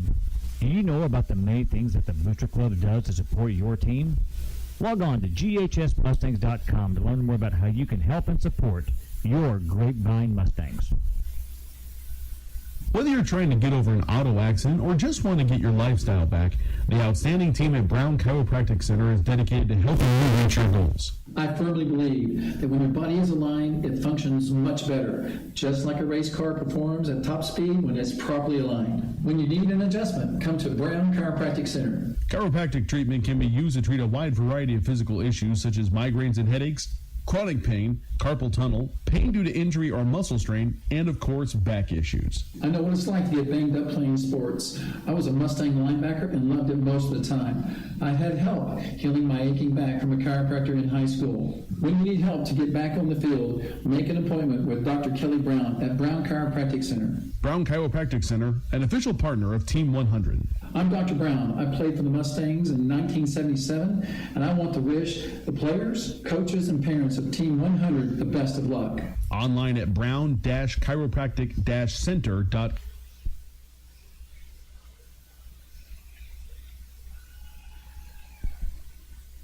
Show continues to roll along here from Mustang Panther Stadium on a gorgeous Friday night as Grapevine and Justin Northwest get ready to resume action in the third quarter. But right now, time for our newest and most popular segment of Get to Know the Mustangs. A chance for you, the fan, to get to know some of the coaches that are around the Mustangs and have such an impact on this community. And right now, we're pleased to be joined by assistant head coach Larry Harvey. Coach, we appreciate you taking the time to join us tonight. It's my pleasure. Well, Larry, the first question that I have that I've been asking all the other coaches is, just describe how you got into football and then go over your coaching career. Obviously, you've got an extensive one as you're starting your 29th year of coaching. So I'll let you take it away from here. Well, actually, Mitch, this will be my 31st year. Oh, perfect. All right. The bio needs to be updated. Yeah, I'm kind of the grandpa on staff, but yeah, I got into coaching. There were two directions that I wanted to go when I graduated high school, and I wasn't sure, exactly which direction I wanted to go. But I either wanted to go into ministry or I wanted to go into coaching because I had great men in my life when I was a younger man, and two of those were in the field of education, and they were my high school coaches, and yet at the same time I was really involved in my church, and had a man that invested a lot in me there as well. And so my leaning was I wanted to make a difference in young men's lives like men had made in my life. And so honestly, Mitch, I ended up getting to do both. I went into ministry first and was a youth pastor at a large church, and still had that itch that needed to be scratched of wanting to go into coaching. And so a door opened up for me to go into coaching, and started out coaching high school football and basketball in a small school, and then ended up coaching at Texas A&I in 88 and 89. And then from there, I'm athletic director, head football coach that I'd actually invested in his life and his family, offered me a defensive coordinator's job. And so we moved to South Texas, and I raised my family in a small 2A school, farm and ranch community for 14 years. And then the opportunity came for me to move this direction and coach with Randy Jackson at Lone Oak. And then after I was with Randy for 6 years at Lone Oak, took a head football job and athletic director's job, a little closer to my mom and dad around Bryan College Station. And thought I was going to finish up my career there and retire, and went back to the church as executive pastor with my brother. And after about 6 months realized, man, I miss being around kids. Adults were driving me nuts. So a coach that had worked for me on my staff was here at the time with Coach Alexander, Richard Bishop. And when Mike got the job, Richard called me and said, hey, man, you need to come back to work over here. So Mike and I met, and I fell in love with Mike Alexander. He's a class guy. He's in it for the right reasons. We had so much in common, and I just love his heart for coaching young men and making a difference. And so the rest is history, and I've been here ever since. Well, it's certainly an extensive career and an impressive one. And, you mentioned Coach Alexander and his reputation. And, I'd like to just say that we've heard the exact same things about you. Obviously, you having some background in the ministry as well, and just a stand-up guy from everything that we've heard. So wanted to pass that along to you as well. On your bio, which may or may not be outdated, it lists hunting and fishing as two of your favorite hobbies. Obviously, football and the hunting seasons coincide. How do you balance those, and obviously the desire to be on the football field, but also maybe the desire to go sit in a tree every once in a while? Well, that's a juggle, Mitch. I got married November 15th, which was opening day of deer season, and I thought all of my groomsmen were going to bail on me because they were so upset that I would do something so foolish. But between football and deer season and getting married opening day, I do have to juggle that. Luckily, I have a family ranch in Ballinger, Texas, just this side of San Angelo, so luckily I can go anytime I need to. And what helps is Mike loves to hunt and fish too, so I've kind of got a little bit of a plug there by taking Mike with me, and he'll go to the ranch and sit in the deer blind too, so that helps. Oh, absolutely. That's that certainly is killing two birds with one stone. And I understand. My parents got married on opening weekend of rifle season as well, so the Mason household goes through that exact same juggle. Well, the last question I have for you, Coach, is obviously you've raised a family on the field through numerous football teams that you've coached, but you also have raised a family off the field. Tell me just a little bit about them and how being a father and a mentor to your own children and now your grandchildren has impacted you. Well, honestly, Mitch, I stayed in a small school for that very reason. I've seen a lot of coaches that their families sacrificed greatly while they raised everybody else's, and I knew I wanted to coach, but I didn't want to sacrifice my family at the same time. And so I did stay in a small school, and we were just laughing about it in the office a few minutes ago. Both of my boys grew up as water boys on the team, and we'd have 20 water boys, and they'd be on the baseball field playing tackle football while we were at practice. And so, being in a small school in a rural community, it really helped my family situation because my kids were with me all the time. My daughter was a cheerleader, and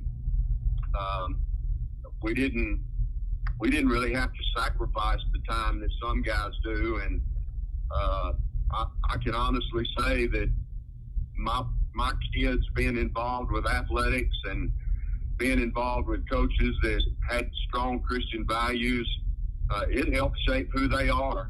And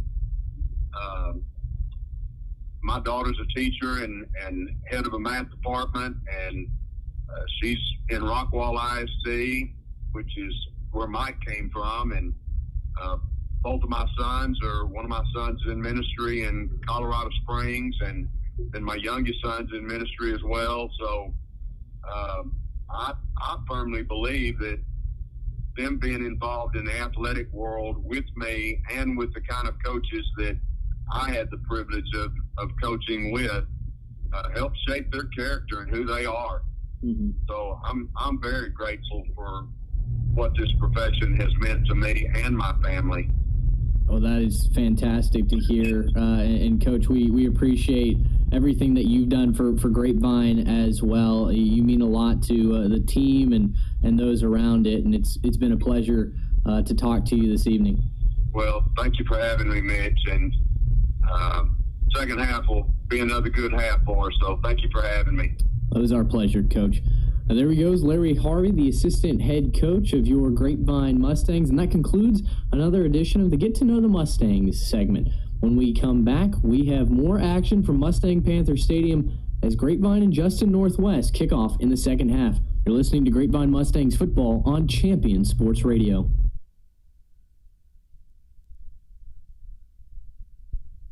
If you are hearing this message, it is because our Grapevine Mustangs are playing football. Watching and playing football.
The Heart Award presented to junior Connor Coffey, and the Hammer Award presented to freshman Lucas Holbrook.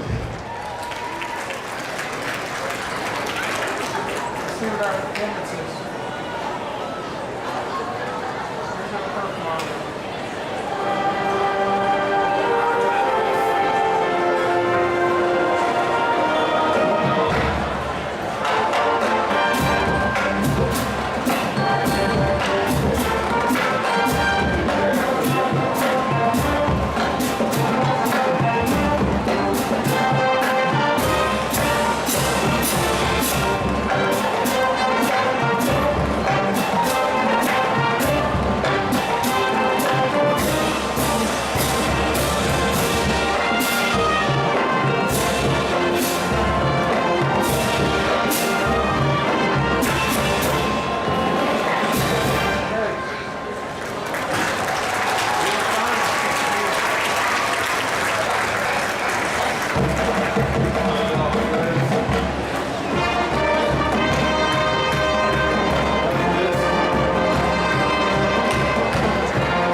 Ladies and gentlemen, let's hear it one more time for the Grapevine Mustang Band.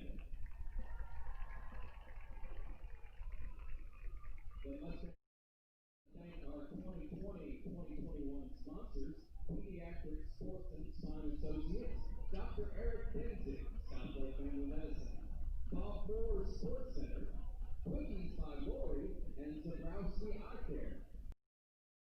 The direction of William Red, Brooke Irby, Rick Brewery, Justin Draper, Austin Moncalo, and James Reese.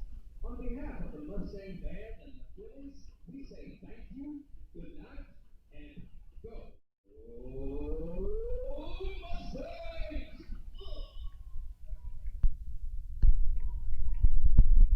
Grapevine Mustangs band has made their way off the field as the Grapevine has a lead 17-6 over Northwest at the half. We'll step aside for a break. When we come back, we'll recap the first half for you, tell you how the Mustangs arrived at that 17-6 lead at the break. So more to come on the Greenleaf Roofing halftime report right after this.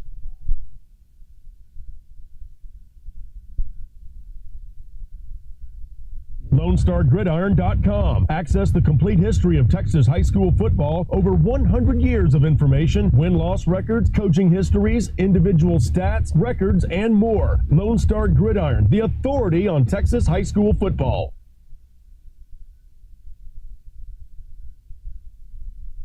If you need a family dentist, you need to know Dr. Steve Parker at DFW Smiles and Grapevine. Steve gladly offers a complimentary second opinion. So if you get hit with dental sticker shock from a corporate dentist, go see Steve. Plus, he's a big supporter of Mustang football. I'm Dr. Steve Parker. I hope you're enjoying the Mustangs game. Come see us at DFW Smiles and go Mustangs. Go to dfwsmiles.com or call 817-281-3444.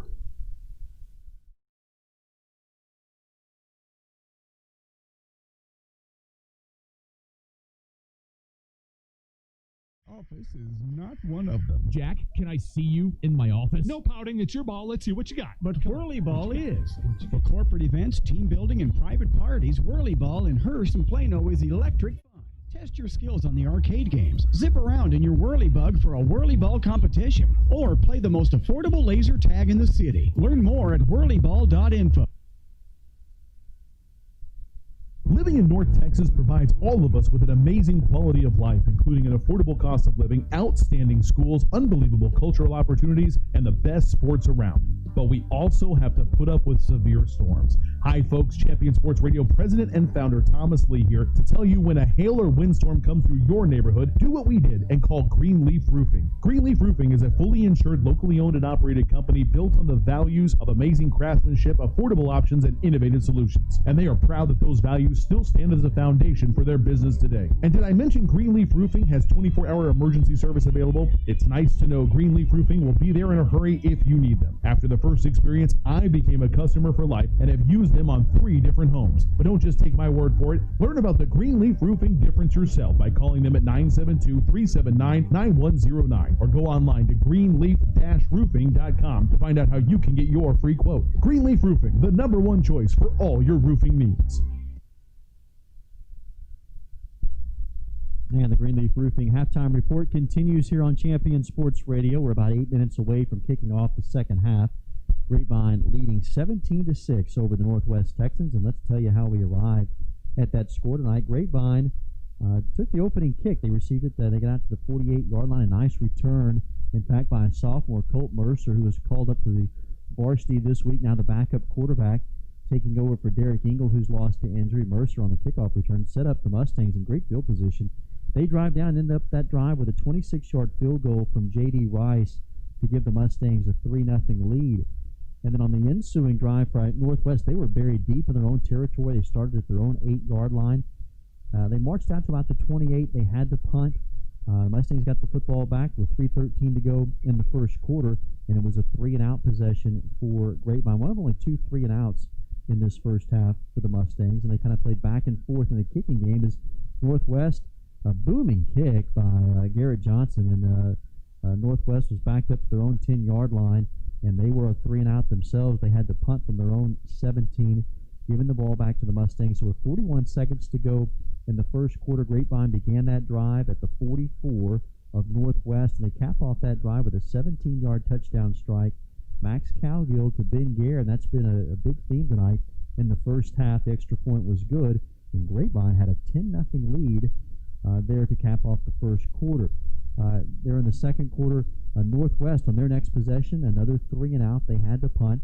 Back to Grapevine, and Grapevine again with 8:24 to go until halftime had a 3-and-out of their own. And so Northwest had their best field position of the night. They started at the 47-yard line of Grapevine with 7:15 to go in the second quarter. Their drive was capped off with a 3-yard touchdown run. Weldon Sherrill came in the Wildcat formation. He capped off that drive with a touchdown scamper off left tackle. The extra point, though, was missed by Sam Garibay, and so it was 10-6 Grapevine at that point. Grapevine got the ball back, 4:26 to go until the half. They march it down the drive that started at their own 25. They take it the length of the field, and another touchdown pass, this time 8-yard strike, Cowgill to Gare, the second time they've hooked up tonight, and it was 17-6. And Northwest got the ball back about 46 seconds to go until halftime, and on the very first play, Jake Strong heaved one up in the air, and it was picked off by Jackson Yarbrough. Just the second interception of the year thrown by Strong, and for Yarbrough, his first interception of the season. In fact, for Grapevine, their second interception of the year, and Yarbrough's first. Grapevine got the ball back, and you had to wonder if they had a chance to score. Their drive stalled out on the final play of the first half, 5 seconds to go. Cowgill threw it up for grabs for Ben Gare, and was batted down at about the 5-yard line. So Grapevine taking a lead, 17-6 into the locker room at the half. And so we are about 5 minutes away from kicking off the second half. And when we come back, we'll look back at our key storylines of tonight's ball game, see how those have taken place and how they have shaped the first half, the storyline of this first half. Tell you about that and get you set for kickoff of the second half. Coming your way next, this is the Greenleaf Roofing Halftime Report on Champion Sports Radio. Are you a member of the Grapevine Mustangs Booster Club? Do you know about the many things that the Booster Club does to support your team? Log on to ghsmustangs.com to learn more about how you can help and support your Grapevine Mustangs. Whether you're trying to get over an auto accident or just want to get your lifestyle back, the outstanding team at Brown Chiropractic Center is dedicated to helping you reach your goals. I firmly believe that when your body is aligned, it functions much better. Just like a race car performs at top speed when it's properly aligned. When you need an adjustment, come to Brown Chiropractic Center. Chiropractic treatment can be used to treat a wide variety of physical issues such as migraines and headaches, chronic pain, carpal tunnel, pain due to injury or muscle strain, and of course, back issues. I know what it's like to get banged up playing sports. I was a Mustang linebacker and loved it most of the time. I had help healing my aching back from a chiropractor in high school. When you need help to get back on the field, make an appointment with Dr. Kelly Brown at Brown Chiropractic Center. Brown Chiropractic Center, an official partner of Team 100. I'm Dr. Brown. I played for the Mustangs in 1977, and I want to wish the players, coaches, and parents of Team 100 the best of luck. Online at brown-chiropractic-center.com. If you are hearing this message, it is because our Grapevine Mustangs are playing football.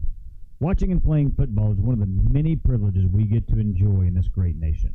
Our special thanks to the GHS athletic trainers and coaches for installing and maintaining protocols to keep our players and staff safe. Go Mustangs! Stay up on all the latest news about the teams you care about and know when your favorite games are on the air thanks to Champion Sports Radio social media. Either follow @Champion Sports on Twitter or like our Facebook page at facebook.com/Champion Sports Radio, and you will know what time your game starts, who was named Player of the Week, or what your school's alumni are doing in college. That's on Twitter @Champion Sports and facebook.com/Champion Sports Radio. Your home for championship social media.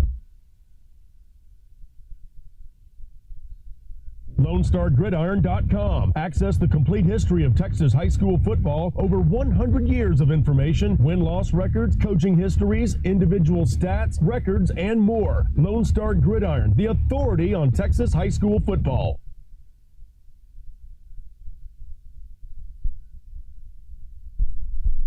And welcome back into the Greenleaf Roofing halftime report, where the Mustangs enjoying a 17-6 lead at the half. Both teams getting set to come running out on the field from the north end zones and about 2 minutes away from kicking it off. Let's talk about our key storylines tonight's ball game. And really our first two storylines kind of tied in together. The Mustangs being hit by the injury bug, and how would that tie into the defensive line, the lack of depth that they have right now. And well, you have to say that the guys up front in the trenches have really held their own against a mountain of an offensive line for the Texans. No doubt about it. You know, for as much as we hyped up the size of the Texan offensive line, they haven't really been a huge factor. Grapevine has been able to get pressure. They've been able to contend against the run. Jake Strong has not been comfortable in the pocket, and you're right. Penetration from the defensive line, the linebackers coming off the edge. You know, Coach Alexander talked about wanting to keep the safeties back, wanting to keep, our corners playing man coverage, and really hoping that those linebackers would be sufficient to stop the run. That's a good one. Brought cornerbacks on the blitzes. Savion Shockley has a big sack. Everyone has stepped up and played their position tonight, and that's a big reason. Mustangs turning back on the field through Pam. 1-5 will lead off.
On that return, as the officials sort this out, Texans will have the football, just a matter of where it is.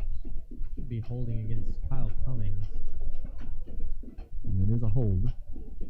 And so not the start that Bill Cole wanted.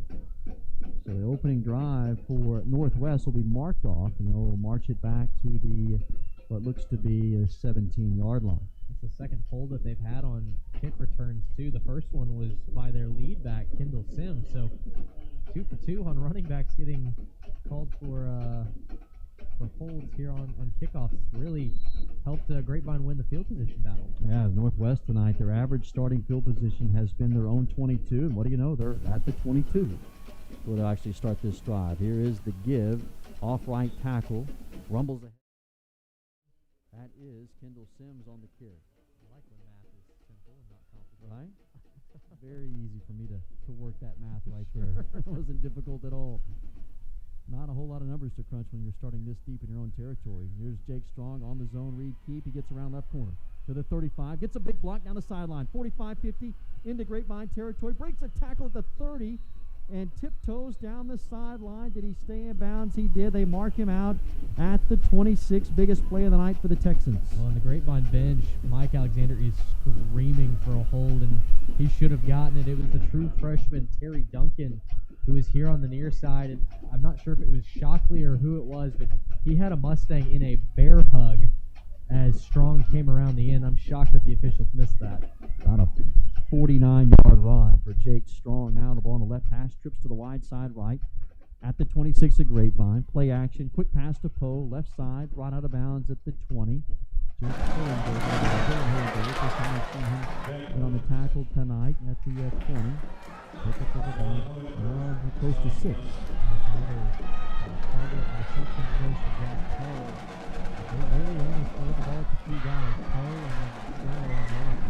Second and 4 for the Texans. They're opening down to the third quarter. Sims to the ground.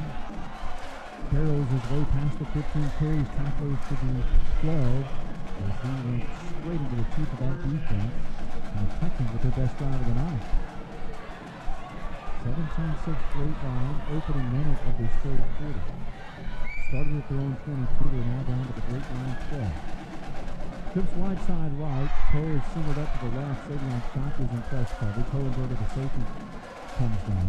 Strong, couple times with his hand. Takes it, design quarterback keeper, runs left. He's hit hard off the 8-yard line. Spun around, breaks a tackle at the 5, and he got into the end zone. Mason Shimkus had him stood up, and Strong was able to somehow muscle his way off that tackle and gets into the end zone for 6. I would love to see a replay. I have no idea how he didn't go down.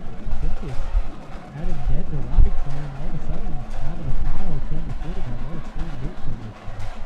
They missed an extra point earlier. Now Strong comes across the motion. They're going to run two-point conversion. There is a flag as Sherrill takes the snap, rolls to his right, throws back at the end zone. It's incomplete. Mike Alexander immediately says, we want to decline that penalty. Right, you got to be set.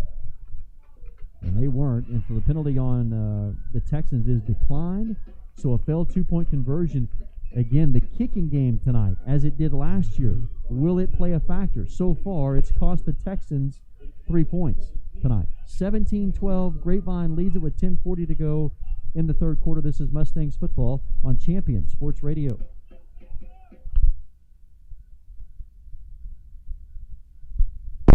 We all have more trust in people connected to our community. Every year, Dr. Steve Parker raises money for community projects like Smiles for Life, Hope Farms, and Our Father's Children. Steve has donated hundreds of custom-fitted mouth guards to Grapevine football. When you need a dentist, come to DFW Smiles. I'm Dr. Steve Parker. We'll take good care of you and your family. Go to dfwsmiles.com or call 817-281-3444. Well, a 78-yard drive for the Texans to open up the second half, and it's capped off by a 12-yard run by Jake Strong, who's first of the season for him. With 10:40 left to go in the second quarter, it'll be 17-12. Grapevine after the failed two-point conversion. Mustangs will send Gare to receive the punt the kick, along with Colton Mercer. Both at around the 20. Well, then Sherrill, the senior, kicks it to the sophomore Mercer at the 15. Ahead of the 20, runs right, now cuts back to his left. Breaks a couple of tackles at the 26 is where he is finally wrestled to the turf. And the Mustangs will take over. First and 10 at their own 26. I told you the Texans starting average field position in the first half is their own 22. The Mustangs a bit better. They started on average at their own 38. Here they're back at their own 26. And really the first half was quite balanced for Grapevine, both the run and the pass, and really looked strong in both departments. They have. And, I highlighted that earlier. They kept the Texans guessing. They've not been able to see on what the Mustangs are doing, and that's a little bit of a departure from what we've seen the first two. Two backs in the backfield. The handoff is to Poe. He is met immediately rudely in the backfield. Loss of the yard. A great penetration started by Carl Ferris. He was a sophomore transfer defensive end. And he was fired up. That right defensive end, loss of the yard. The Texans bring it up on the first down. Slow up the Grapevine run. Second down and 11. Opening drive of the third quarter for Grapevine. Trying to respond to Northwest touchdown. Handoff to DeBray. Again tackled by Ferris in the backfield. Loss of a yard. And Ferris is showing the emotion on that tackle. Gets up screaming. There's maybe a gain of a yard by DeBray. I would be too. They're trying to galvanize the rest of their defense. They really haven't done a ton of it. They've run the football really, really well. Cowgill, for the most part, has had enough time to deliver the football down the field, specifically on third downs like this. Yeah, big one right here. 3rd and 10. 2 wides each side. There's a flag. Elijah still got a jump start. Yes, he did. And they're going to bring it back 5 yards. Now the Mustangs are going to be facing 3rd and 15. Not the start Mike Alexander wanted here in the first 2.5 minutes of the third quarter. Well, and Steele saying that Scrivener, I think he was going to be Scrivener saying he moved early, but it doesn't quite work that way when you're a receiver. If you're an offensive lineman, maybe it's different.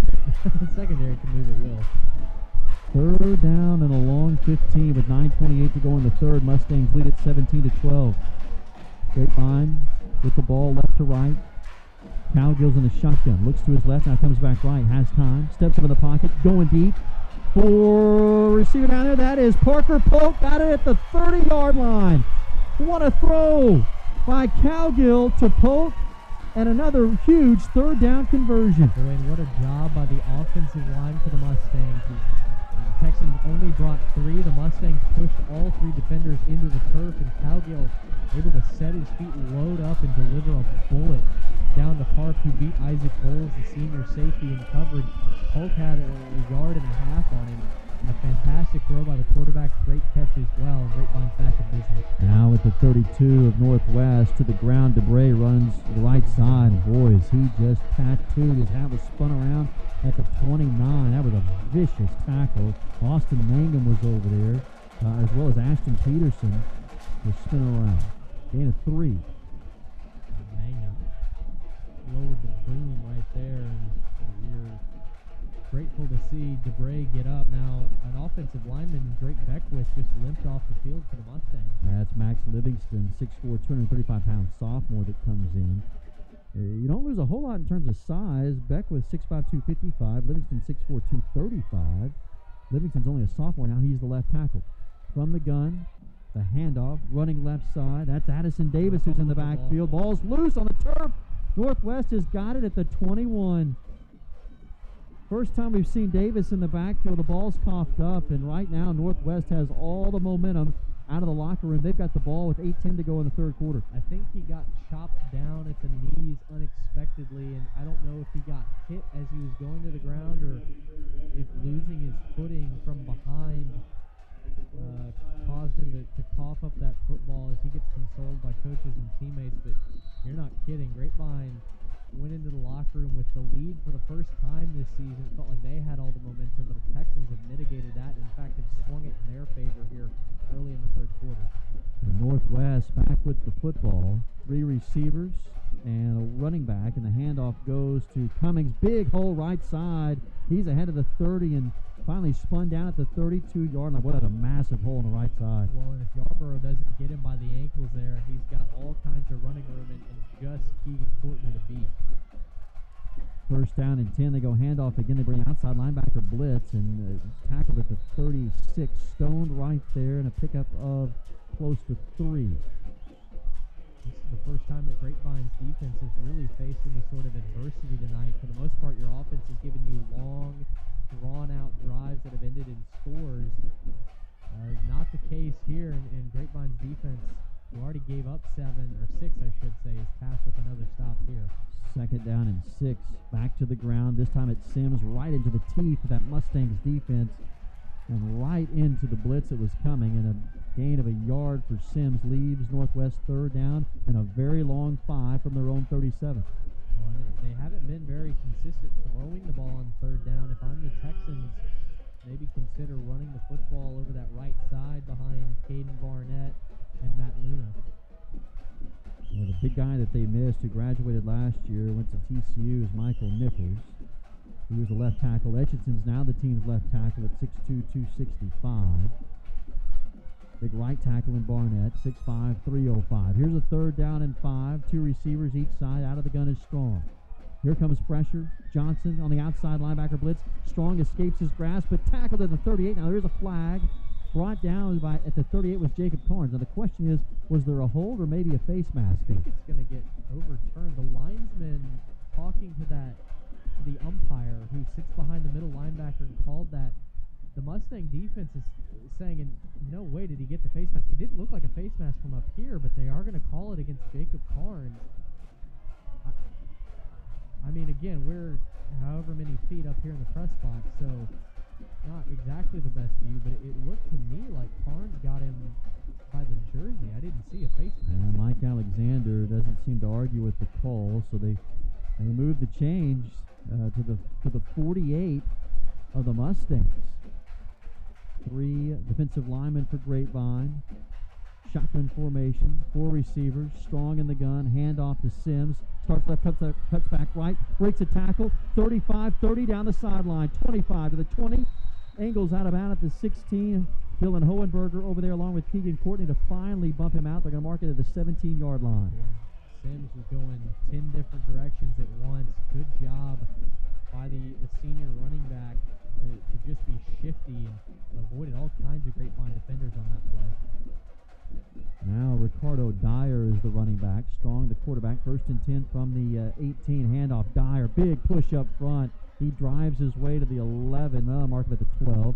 Pick up about 6. And right now, the offensive line, who did not look all that sharp in the first half for the Texans, has really started to take over here in the third. Yeah, maybe the old broadcaster jinx right as soon as we talk about Grapevine controlling the line of scrimmage. Here comes Northwest. 2nd and 4. You have to wonder how much did Bill Poe and offensive coordinator Brad Clark really challenge that offensive line in the locker room. 2nd and 5. Strong in the shotgun with 5:37 to go in the third quarter. Ball's loose on the turf, and Dyer falls on it at the 15. That was just a botched, handled snap by Strong. It's the second time tonight that's happened to the young sophomore. Yeah, and it's two snaps that really were pretty good. I mean, that one was, I think you'd say, was perfect. Strong maybe just got a little loose with his hands there and put it on the turf.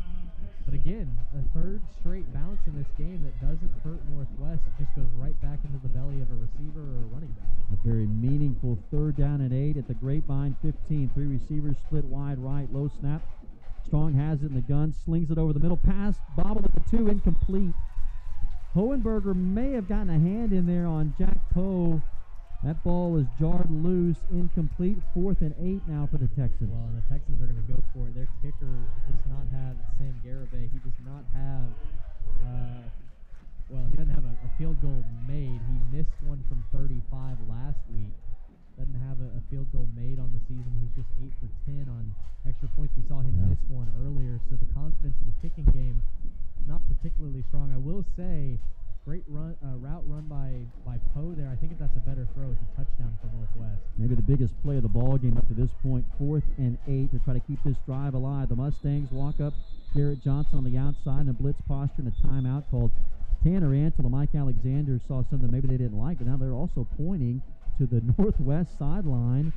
It looks as though both coaching staffs are having a few words for one another as Grapevine brings over their defensive unit. A timeout is called. And I don't know if Northwest, or rather Grapevine staff is signaling that Northwest was the one calling that timeout. Well, I think both staffs tried to call timeout, and Grapevine is saying that Northwest called it first. Yeah, save that timeout if you can. And it does go, it is charged to the Texans. Boy, but now we just pointed toward Grapevine. What would be great to know what he's saying is, it's a little bit quiet from the field, Mike. I think it was a timeout registered to the Texans. Grapevine was bringing the house on that. Yeah, they were putting their safeties and their corners on islands. And, I think if that's the case, I think the Texans will draw up a quick slant over the middle. That would be wide open.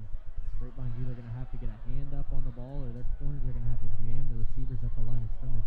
Mike Alexander said this about Jake Strong coming in tonight. A lot of Alan Bowman. For Grapevine fans, that is the ultimate praise that a coach can say about a quarterback. Bowman, one of the all-time greats to come to this Grapevine program, now the starting quarterback there at Texas Tech. But it says that Strong, as we've seen tonight, has the ability to run the zone read probably a little better.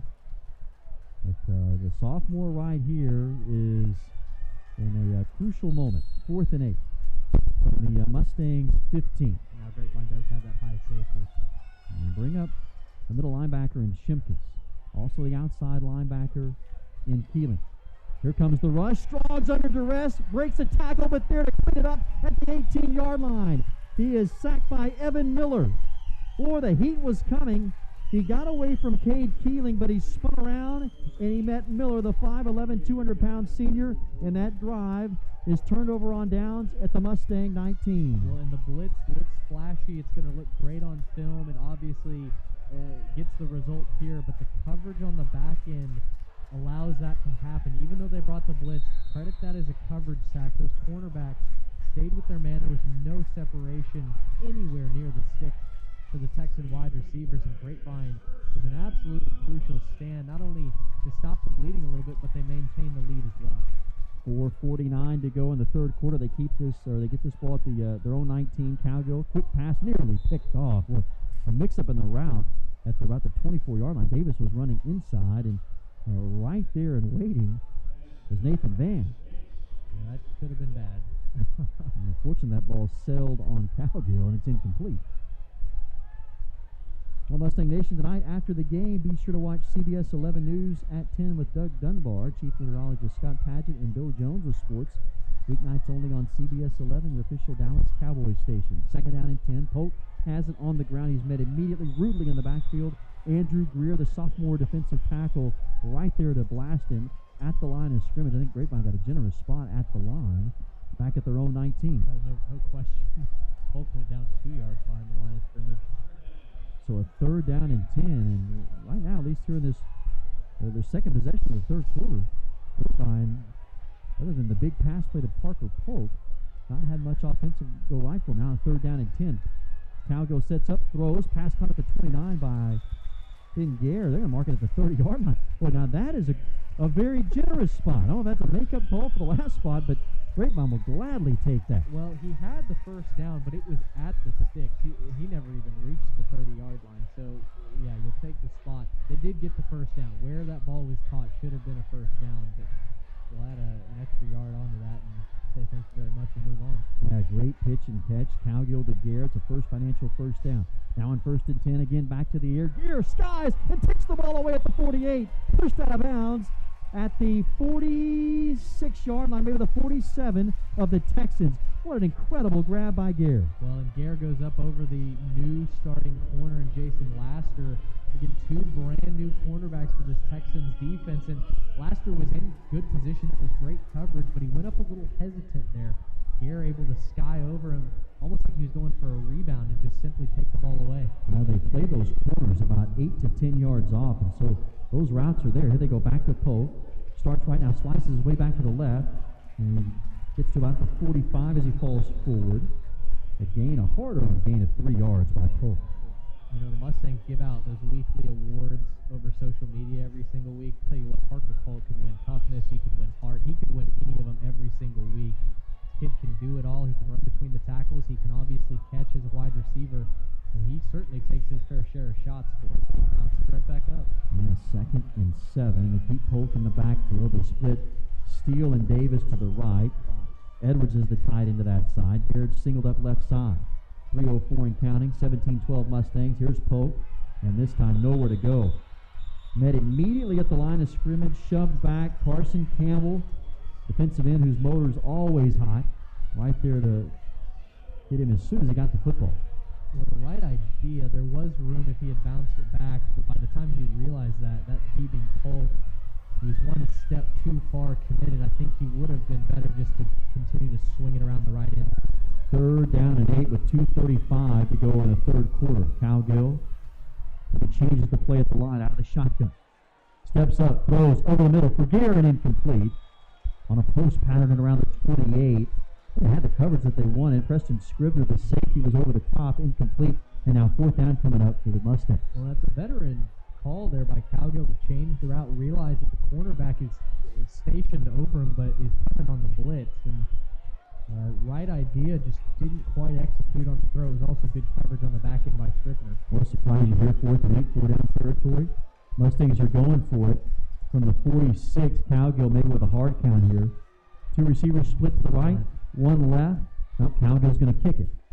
Nobody's back there, and a nice kick, wobbly kick at about the 10, bounces, takes a Grapevine, bounce at the 5, going to roll dead right there.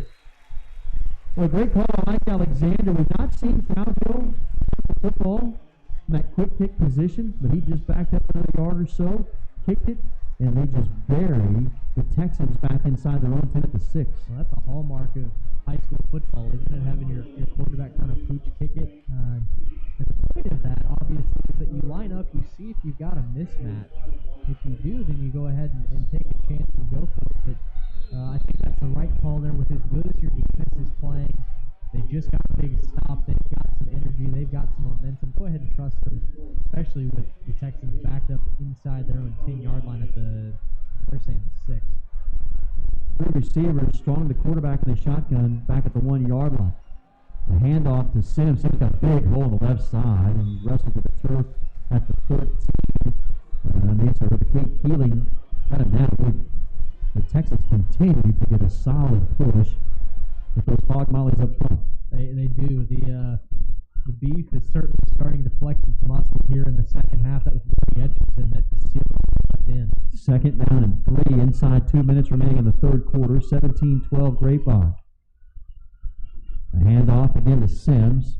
He began to his left, and then with a quick cut inside to his right, stumbles to the 16. That is a first down for the Texans. You know, you talked about earlier the center and Harlan Hill being the close diminutive one, just at 245, 6 feet tall. He's replacing another first-team all-district performer in Colton Ryan last season. But you know what? The snaps have been good from him tonight. He's not showing really any sign of inexperience. First and 10 at the 16 of the Texans. 3-man rush. Strong is going to throw it. Airs it out. Left down the sideline. Knocked away by Shockley at the 47. Boy, Shockley, who came out for this football team as a basketball player, showed off his vertical right there and swatted that ball away. Well, he almost caught that one-handed, actually. Needs maybe a little bit more stick-up on those gloves. You know, ESPN runs those Get Moss segments for Monday Night Football. He just almost lost the receiver there in coverage. Boy, what an athletic play by Shockley, who stands 5'7". Second down and 10. Here's Sims. Hurdles a tackler, breaks it out at the 20, into the secondary to the 29, and we're seeing the run game take over for Northwest. That's another first down, move the chains to the 29. I was surprised they weren't running the ball more earlier. I think they're realizing that this Grapevine secondary is a little bit more tough to handle than what they originally thought. The coverage has been good across the board, so they're going to go to their strength, which is behind that offensive line. First and 10 from their own 29. Strong in the gun. Two receivers split each side. Cummings is the running back. They go to him, and immediately there's good penetration at the line, but Cummings put a hand on the defender's back and then somehow find a little bit of a crease to the 35-yard line. He picked up 5, and there initially was nothing there. And Evan Miller might have gotten his hand pinched, or maybe just frustration. I'm not exactly sure. He was the one to help blow that up. Unfortunately, the Texans still getting a gain out of it. Second and 4, 23 seconds in counting in the third quarter. There's 21 seconds on the play clock. They don't necessarily have to run a play here. Game clock's at 12. Strong taking his time. 4 wides and a running back to the left of Strong in a shotgun. On a second down and 5. Here's the inside handoff, and again, a good push up front. First down yardage to the 46. Cummings, the runner, to the 41. Cummings with the carry on that play, and so we'll go to the fourth quarter. Northwest is on the move. They get the only points in the third quarter, but the Grapevine Mustangs still have the lead, 17-12, as we head to the fourth and final quarter. This is Mustangs football on Champion Sports Radio.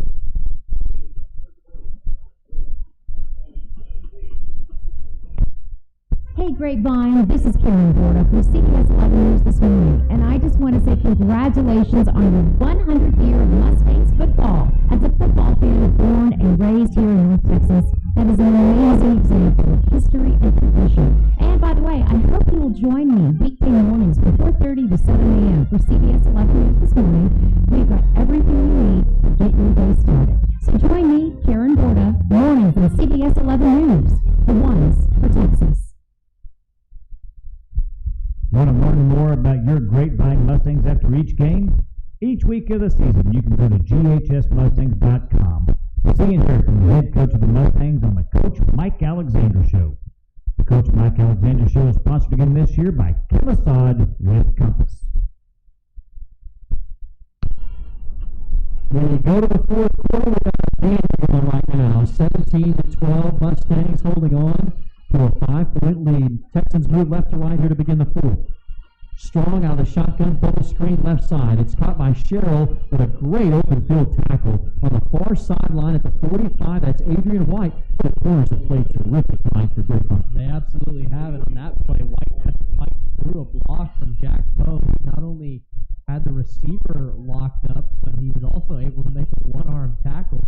That's a tremendous effort play. 2nd down and 6 for the Texans at their own 45. Mustangs lead 17-12. Strong back in the shotgun. The give is to Sims. They go straight into the Mustangs defense, right in behind the center. Sims drives his way to the 49 into Mustangs territory for a first down.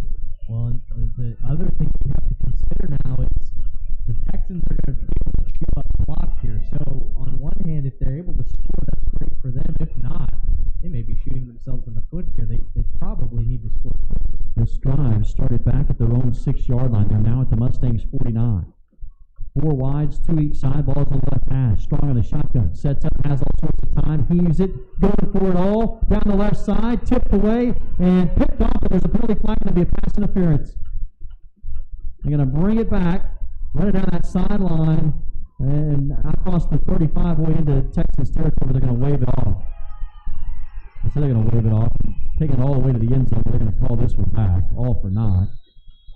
That looked to be maybe Caleb Miles with that interception. Check the number on that. Nonetheless, it is pass interference. Yeah, it's Adrian White with pass interference. Honestly, if that ball's not underthrown, well, one, it's probably a touchdown, but the pass interference doesn't come to the equation as White got beat out on coverage. It's really one of the first times that we've seen a Mustang defender get beat outright in coverage.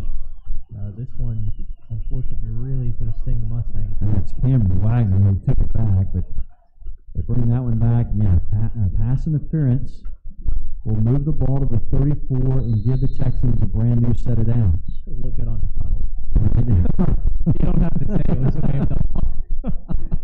That's the first time we called Wagner's name. He's a backup safety. He really was in the limelight right there. 1st and 10 for Northwest. The handoff. Sims is spun down immediately at the 36-yard line. Right there where they dialed up a perfect blitz, and that's Yarbrough. He's had himself a ball game tonight. We haven't seen the safety all that much. But Yarbrough, you're right. He has had a fantastic evening. An interception, and now it's sacked. You love to see that if you're Grapevine anytime, but the Texans are going backwards. It's a big win for that defense. 3 receivers wide side right. Their top receivers singled up to the left side.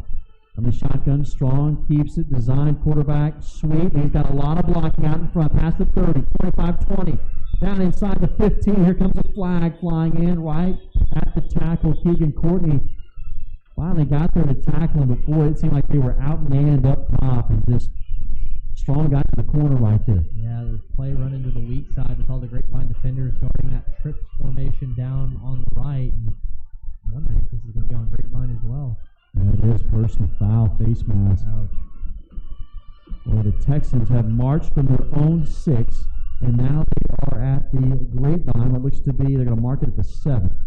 Is where they put the ball down. 10:40 to go in the fourth quarter. Mustangs clinging right now to a 17-12 lead. Well, there's no reason for the Texans to throw this football. I expect another read option. Well, the Grapevine's got a bow in their neck right here.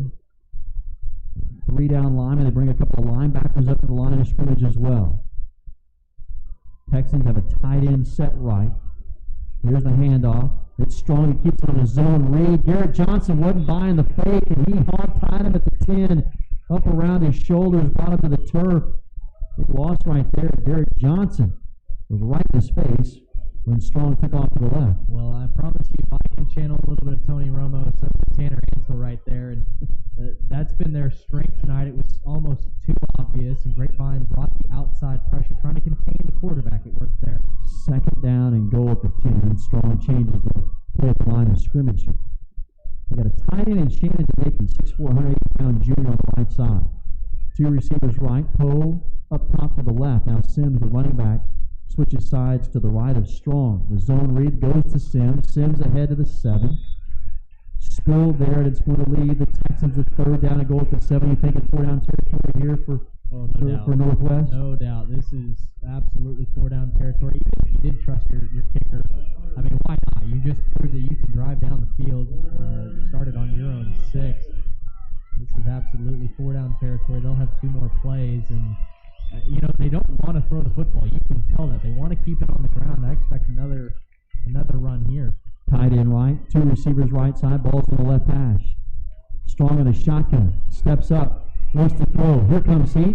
Somehow escapes pressure, runs to his left. Got a block to the 5, pulls a stiff arm, angles towards the pylon. Did he get in? He was around the 1-yard line, still no signal. Yeah, they gave it to him. And it is a touchdown for Jake Strong.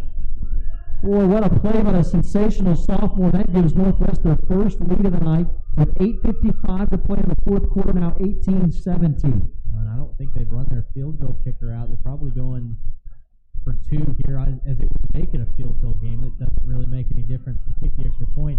Even though they dropped back the pass there, you could tell that Strong really didn't want to throw the football. He looked at his primary read, and then once that was available, he abandoned all hope and managed to run the football, and earned their second time out of the half. That's surprising. That's surprising. Typically you see a defense that might call that timeout right there once they see the offensive formation.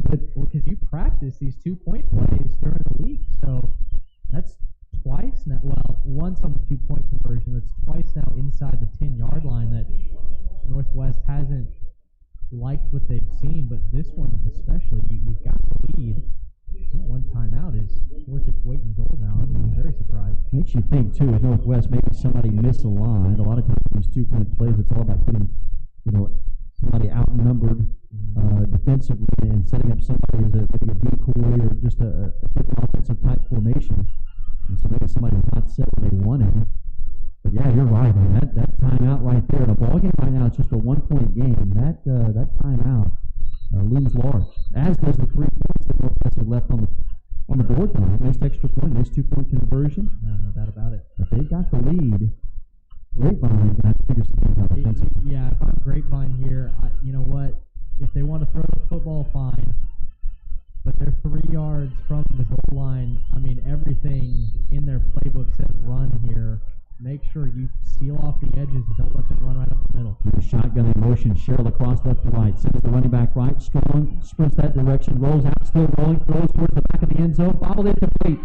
Boy, Savion Shockley again got a hand in there, and Shockley, boy, he has been all over the field tonight from his corner position. He makes a nice play right there to get his left hand in and bat that one away. So Grapevine going to get the ball back, 8:55 to go in the fourth quarter. Northwest leads for the first time tonight, 18-17, here on Champion Sports Radio.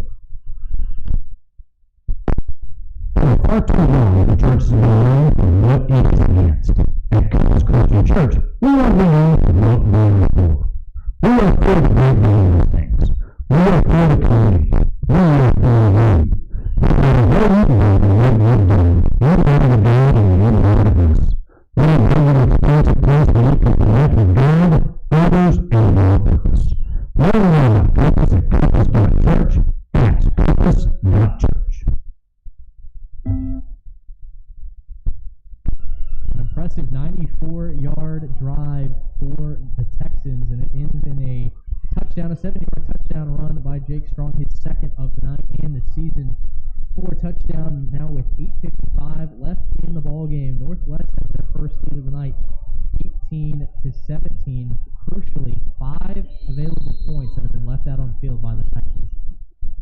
The Mustangs now, for the first time tonight, find themselves having to play from behind. They've not scored in the second half. And the kickoff is deep over Colton Mercer's head into the end zone. Grapevine will bring it out and have it at their own 25-yard line. Down 18-17 with 8:55 to play in this ball game. Mustang Football Tonight brought to you by Brown Chiropractic. Get your lifestyle back. Go see Dr. Kelly Brown, former linebacker and captain for the Mustangs. This offensive unit huddles around offensive coordinator Braden Smith. As Grapevine really, in the first half, did no wrong almost offensively. They had one big play in the second half as a 48-yard pass from Cowgill to Pope. But other than that, time of possession has been lopsided, and they've just not done much offensively. Really come on third possession. I'd like to see Grapevine do something to kind of break the mold, go back to being unpredictable. And their zone read. Cowgill keeps it, runs right side. It's a stiff arm and run out of bounds at the 30-yard line. Now, that is fairly unconventional. We've not seen Cowgill a whole lot in the run game for the first 3 games. Yeah, no doubt. He absolutely can. When he's needed to, he can run the football. But, yeah, just like we were hoping to see right there, that's the first zone read concept that they've run all night. Maybe that'll help the defensive ends not commit so easily. 2nd and 4. Quick pitch pass caught by Davis. Bounces outside down the sideline. He got the first down a little bit more. Got in behind his blockers, and Davis with his first catch of the night ahead of the 38. It's a First Financial first down. It's the Mustangs' 38-yard line with 8:25 to go in the fourth. Well, and I hate that catch reminds us, but it's not a great one. Have a drive going in the second half. Remember, they did have one. Addison Davis fumbled on a handoff about in the 30-yard line, I believe. Grapevines have a drive going. They just need to get another one. There's DeBray on the give, and DeBray gets into the secondary, fumbles the football at midfield, but gets on it. A nice hole on the left side of the offensive line, and DeBray with him his longest run of the night. And his inner ear is absolutely spinning. He got grabbed by kind of the belt buckle, if you will, on the back of the pants. Just hung out there like a pinata for Bulls to take a shot at him and spun him around, knocked the ball loose. Thankfully, though, Grapevine finally gets a friendly bounce. It's right back in the gut at 45. Yeah, the First Financial first down right at midfield for Grapevine. We're inside 8 minutes to play. It's a 1-point game. The Texans lead the Mustangs 18-17. Cowgill stands in the shotgun. Noakes throws to DeBray incomplete. We're in all sorts of mix-ups right there. And fortunately, that ball was into the turf because Isaac Bowles was just about to blast DeBray to pick out that football. I don't know that DeBray knew what the play was, to be quite honest. He didn't have the timing right, as he was late getting in motion, or maybe the snap was early. I'm not sure which was which, but yeah, he wasn't looking for that ball. And I think probably just by being a passenger on that play avoided taking a nasty hit. 2nd down and 10. Edwards is the slot to the inside receiver to the left. Really not targeted him tonight. Here, the one receiver to the bottom side left. Cowgill sets, throws. Here comes Heat. Steps up to the run. Slides in on the 45 or 46. A dangerous slide as he went head first. Actually, the 44. Gain of close to 6, and now 3rd down and 4 for the Mustangs as Cowgill kind of slow to get up. I was going to say he kind of slid, couldn't commit to whether he was going to slide or dive, and I think he got caught in between, might have maybe tweaked his ankle as he is limping around like a newborn deer right now. That's a veteran play by Cowgill to just step up and tuck it and get what yardage you can, make the 3rd manageable. This is likely 4-down territory. 4 wides, Polk and Edwards or the slot receivers. Quick pass to Garrett, caught at the 39, and the Mustangs will take that all night. Simple pitch and catch. Cowgill to Garrett results in a First Financial first down to the Texans 39 with 7:03 to play in the fourth. Well, I tell you what, Ben Garrett has showcased why he's special at something. That went a little bit low, but he doesn't go down and basket catch it. He goes down with his hands and makes sure that he comes up with a crucial first down. Edwards the tie in left, 2 receivers that side. Cowgill long throw, far sideline, caught by Still. Right to tackle the 30. Slips another one, and it gets down to inside the 25 to about the 23-yard line. Some nifty moves by Elijah Still, a 6'2", 180-pound senior wideout. Well, that's the disadvantage for the Texans of playing this off coverage. That catch is available on. What makes things worse is that Laster and Van, who are new corners, new starters this year, their tackling has been a little bit suspect this year, and you saw that right there. Steele able to dance around the corner and even get past the safety for a second. 23-yard line. The Texans, the handoff goes to DeBray. He's got great blocking up in front. He gets past the 18 to about the 17, maybe even the 16-yard line. He chews up close to 6-7 yards on the field. Boy, the offensive line right there just like a hot knife with butter. Part of the Red Sea, the defensive line fell away rather easily. Even offensive linemen 6, 7, 8 yards downfield. 6 minutes to play, midway through the fourth quarter. 18-17 Texans. The Mustangs are marching here. They're at the 21 of Northwest. Ball between the hash marks. Cowgill a long look to the sidelines. The play clock is at 12. He's got Edwards as the tight end to the left. Pope the slot receiver that side, and wide to the left is Gare. Up top is Steele. Shotgun snap. Calgill going for it all. Right side, jump ball incomplete, going for Steele. Knocked away by the corner to that top side. That's Nathan Van, 5'10" senior. He got his left hand in there. Good job by Van to kind of make up for that last play. I tell you what, if Grapevine does decide to run like a sluggo concept, fake a quick throw and then have your receiver release deep, I think they'd have Northwest. The corners are out on islands with the safeties needing a little bit of time to get over.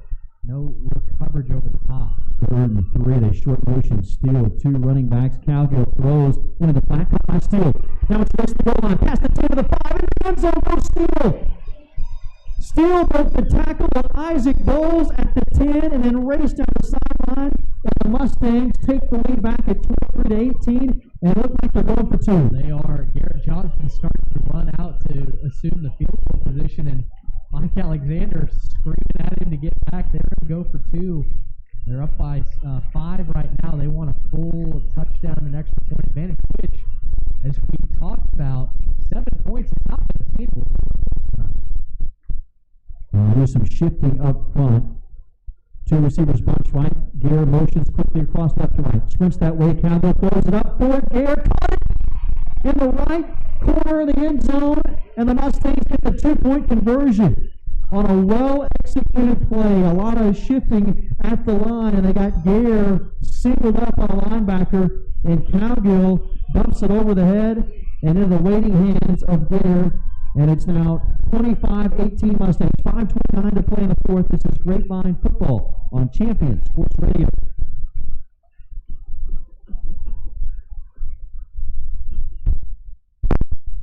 Far too long, we have been around for what we are against. Let's go on to what we are for. Go to 4DFW.com to share the good change and for the good of your community. Join the change today at 4DFW.com. Here's the touch. Massive touchdown on that possession. Not only the touchdown, but they also get the 2-point conversion. It was capped off a 13-yard touchdown pass from Calgill, his 6th on the season, his 3rd on the night, to Elijah. Gets his touchdown of the season. The 2-point conversion also converted Parker Polk in the corner of the end zone. Great back up, 5:29 left to go in the ballgame. The Mustangs lead the Texans 5-18. What a response for this Grapevine offense that had really been sluggish in the second half. Tate Scarborough, short kick, out of the 22. It's caught there by the freshman Terry Duncan. Trying to get outside of the left. Gets around the corner. Look out, 35, 40. Bumped out of bounds to the midfield. Finally tackled by Liam Hanaway. But great starting field position. Something that's not been a part of the storyline tonight for Northwest. They've got terrific starting field position here at midfield. 5:21 to go in the game, and the Mustangs leading 25-18. Reagan, your math there is going to be the average field position in the first half was at minus 22. Boy, that's in the second half. You know, they've had much better starting field position, although the previous possession was at their own 6.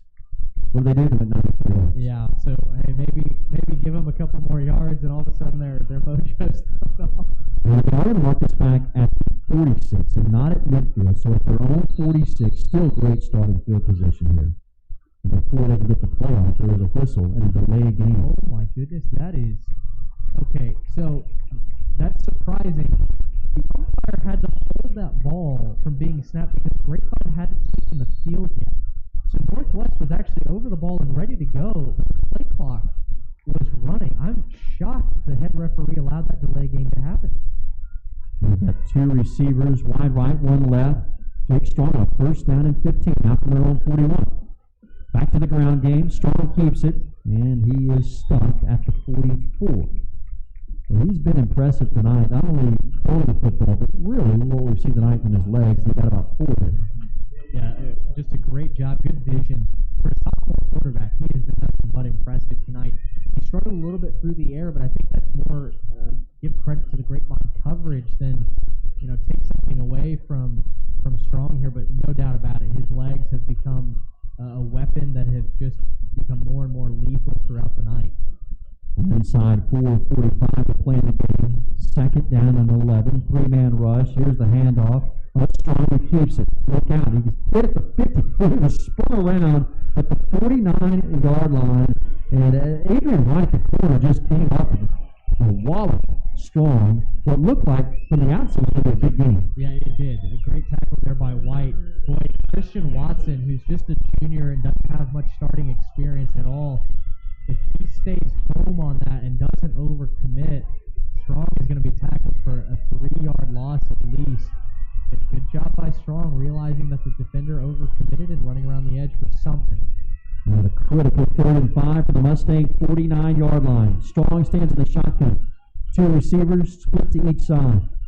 Good snap. Strong has it. Looks, standing in the pocket, throws a middle wide open at the 45. The pass is caught. White's there to make the tackle on Poe. And there is a flag that came in at about the 38-yard line.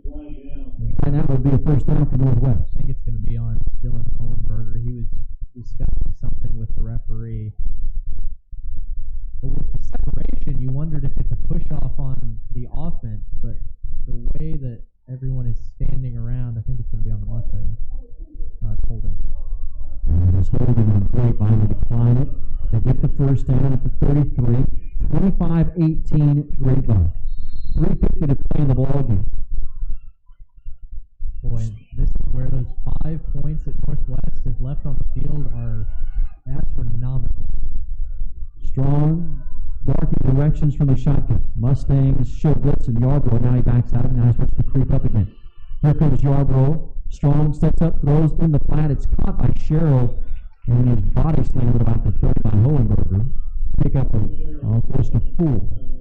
You know, I think if Northwest targeted anyone else besides Sherrill or Poe, they might catch Grapevine so off guard that it could work. We talked about at the top of the broadcast, out of 31 total completions coming in, Sherrill and Poe hit 30. Shannon DeNick is a big target at 6'4". He's the inside slot receiver right now. Flips to the wide side right. Strong flips it, design quarterback keeper. Sweep outside. He's run out of bounds. What's a great lead by Mason Shimkus. Team leader in tackles this year, the middle linebacker just ran Strong out of bounds. And it's going to leave the Texans a 3rd down and about 6 here. And Garrett Johnson took on the left guard, Michael Walters, who stands 6'6", 290.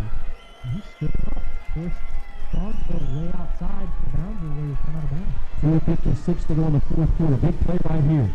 Strong steps up towards the offensive line. Now a change of plays. He barks out some signals. Sims is the running back to the left. Shimkus, the middle linebacker, creeping up. They're bringing all 3 of them. They bring the house. Strong steps up, going for it all. Right side, incomplete. He was targeting DeNicky.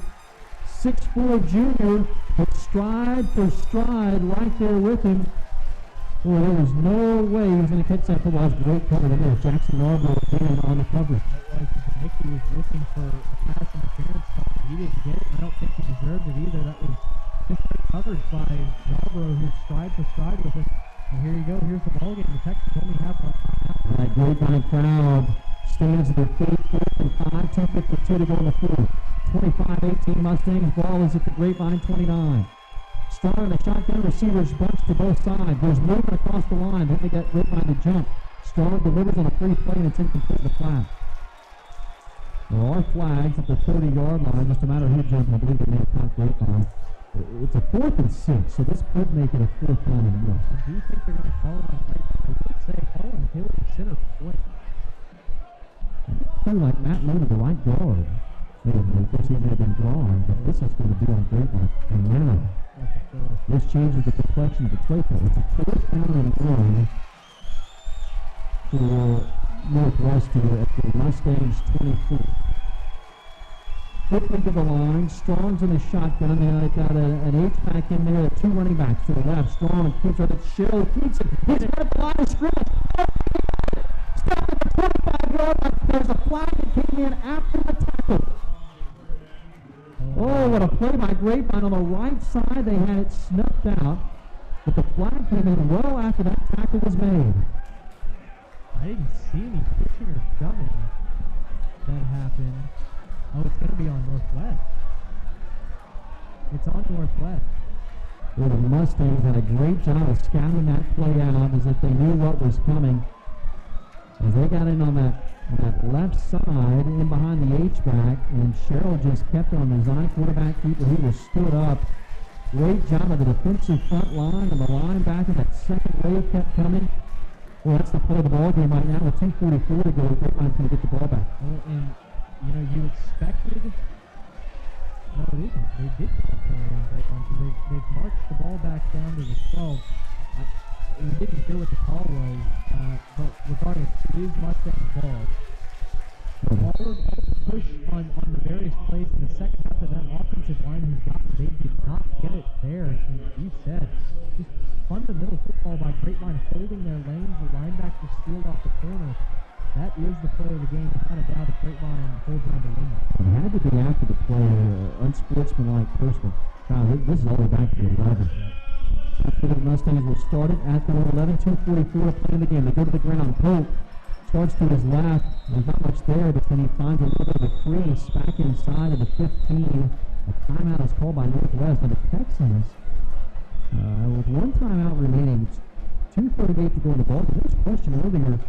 Both teams earlier in the second half were calling for timeouts. The Texans got tagged with that timeout.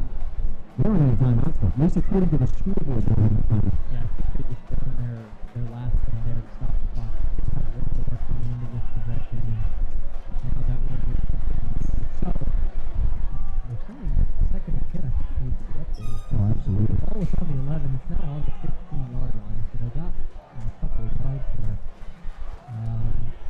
Grapevine, with Garrett Johnson's ability to punt the football, that now really becomes a weapon because you can run down this clock as much as you possibly can. And if you have to punt, let Johnson bring it back to the place and kick. It's interesting to see how Braden Smith calls this one.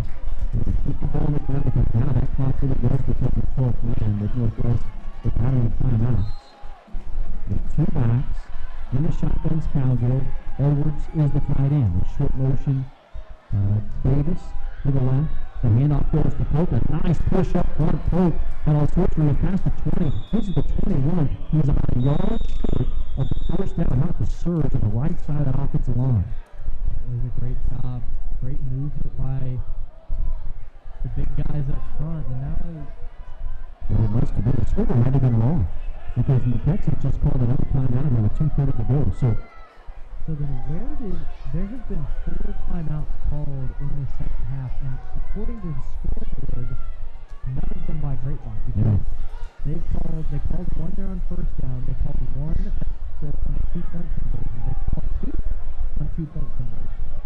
One on the left end of the field here, and then one on that last touchdown drive. So now they take a timeout away from Grapevine, so there's your fourth, and then they finally signal to the scoreboard operator that what the situation in terms of timeout. Now, it must have been on that first 2-point conversion that they awarded it to Grapevine, which is not what they signaled.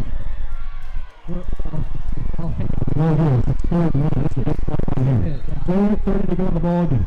The first time here, Grapevine on this will do them wonders. Short motion. Steele. Here goes the handoff to Pope. Pope ahead of the 21.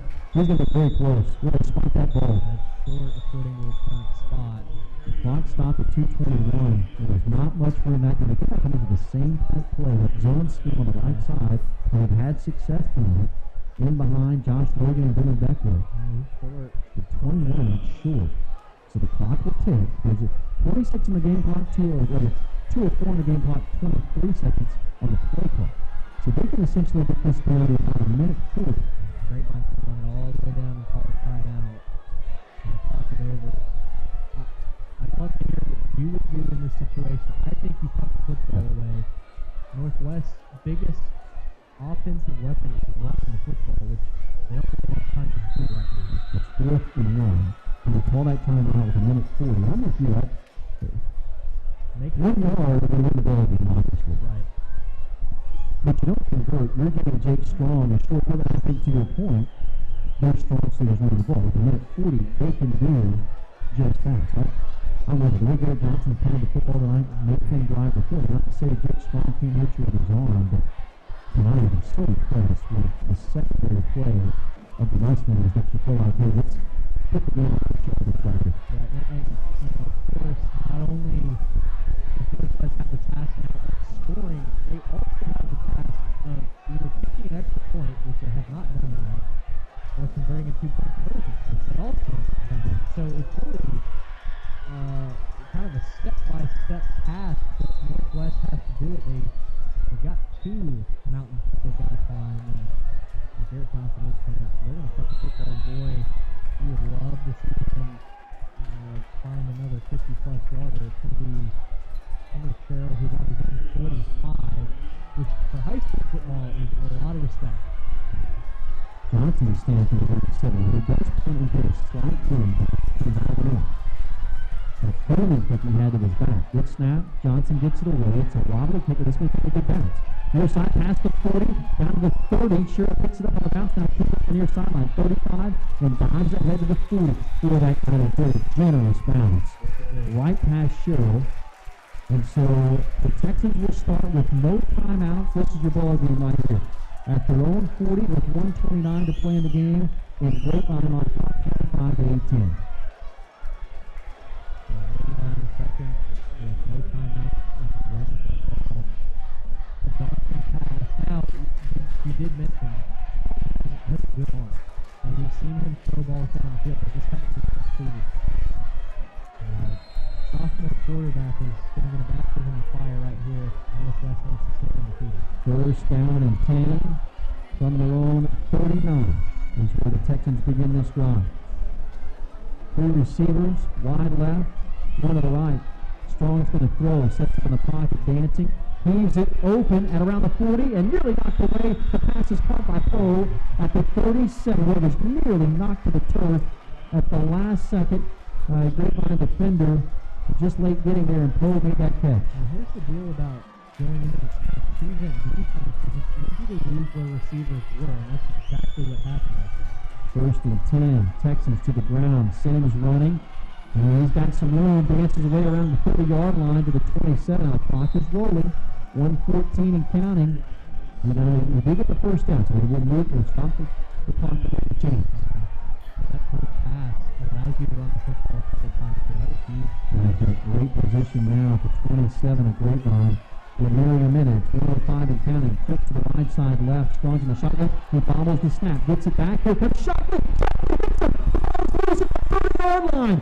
Did Grapevine get on that football? They say they got it, and now it's confirmed. Grapevine's got the football, and they got the score game. 25 to 18 with 57 seconds. And who else but Savion Shockley in on the sack? And we've got the Grapevine coaches room is right next door to us.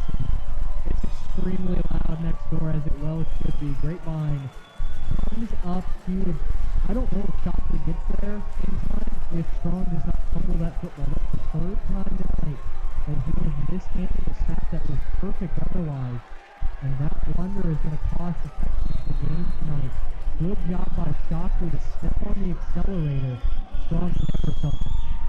Shockley made his first career start line. He's a kid that came out from the basketball team this year, had not played football. Came out he's just a young junior.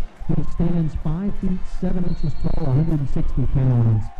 And he's played last year about 6'5". Grapevine will take a knee, and they'll have to run just one more play. They're going to get out of here with a 25-18 lead.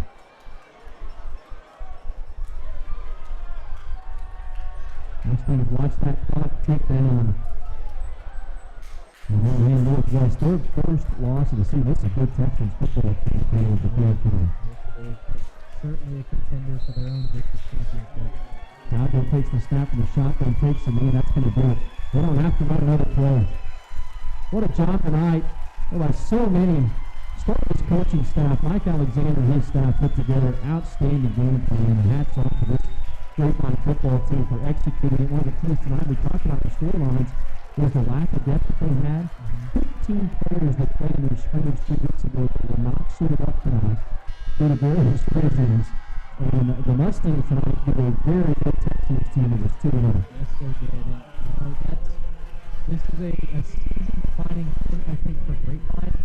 It would be different if you had come out and rolled over the Texans. That is not what happened. You had to grind for that. The mistakes that you made the first 2 weeks cleaned up this week. You didn't have penalties. You didn't have coverage breakdowns on the backside. Your pass rush was able to get there and cause the backside. Things that Grapevine needed to clean up, and they did tonight. And that's why they're coming out of here with their first win. 25-18 the final score. Both these teams come out to midfield, acknowledge one another. No handshakes here this reported 1923 season, but both teams play each other a very good ball game tonight, and it goes the way of the Mustangs as they get out of here with a 4.